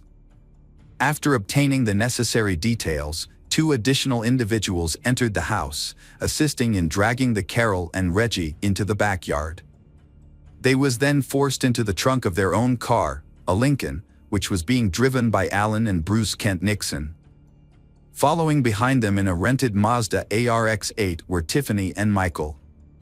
The plan was that if a police patrol intercepted the car carrying the captive couple, a second car would draw the officers' attention away by recklessly speeding or breaking traffic rules. However, no police were encountered, and both cars reached their destination without incident. In the trunk, Reggie managed to free his arm and remove the bandages and duct tape covering his and his wife's faces, allowing them to breathe. However, there was no time to make any further attempts to escape. As the trunk lid opened, the Carol and Reggie was shocked and bewildered to see among their kidnappers Tiffany and her boyfriend, who had visited them recently. The kidnappers led the captive Carol and Reggie several dozen meters through the woods to a pre-dug grave. The Carol and Reggie begged for mercy, but their pleas fell on deaf ears. The young kidnappers brutally murdered them by burying them alive. According to Bruce Kent Nixon, the kidnappers spent about an hour burying the Carol and Reggie under earth. Throughout the horrific ordeal, the bound and helpless Carol and Reggie cried, confessed their love for each other, and said their goodbyes. The investigation revealed that the spouses had died from suffocation, with soil found in their mouths, respiratory tracts, and stomachs, indicating they had been buried alive. After committing the heinous crime, the perpetrators abandoned the Lincoln in the woods and returned to town in a rented car. They then went to the Sumner house, where they stole all the valuables they could find, before returning to South Carolina to spend their loot. However, their freedom was short-lived, as the stolen cards were blocked after 2 days, and all participants in the crime were arrested 4 days later. During the trial, Bruce Kent Nixon was the only one who fully admitted his guilt from the beginning and cooperated with the investigation, hoping for a lighter sentence. He led the authorities to the burial site of the spouses and provided a detailed account of the events of that fateful night. In contrast, Tiffany claimed that her boyfriend, Michael, was the mastermind behind the crime, driven by greed after learning about the large sum of money the Sumner family had received from the sale of their house. Tiffany's lawyer argued that she was merely an accomplice and not directly involved in the murder. Michael and Alan chose not to testify, but the evidence against them was overwhelming. The jury did not believe Tiffany Cole was innocent because she was involved in planning the crime, rented a car, and created a diversion in case they were chased by police. She also helped dig a grave for the victims and sold stolen items at a pawn shop, using the money to buy clothes and rent a limousine to celebrate their success, as seen in numerous photos. As a result, Bruce Kent Nixon was sentenced to life in prison without parole, while Michael Jackson, Tiffany, and Alan Lindell were given the death penalty. The criminals filed multiple appeals, but they were all denied, and the sentence remained unchanged.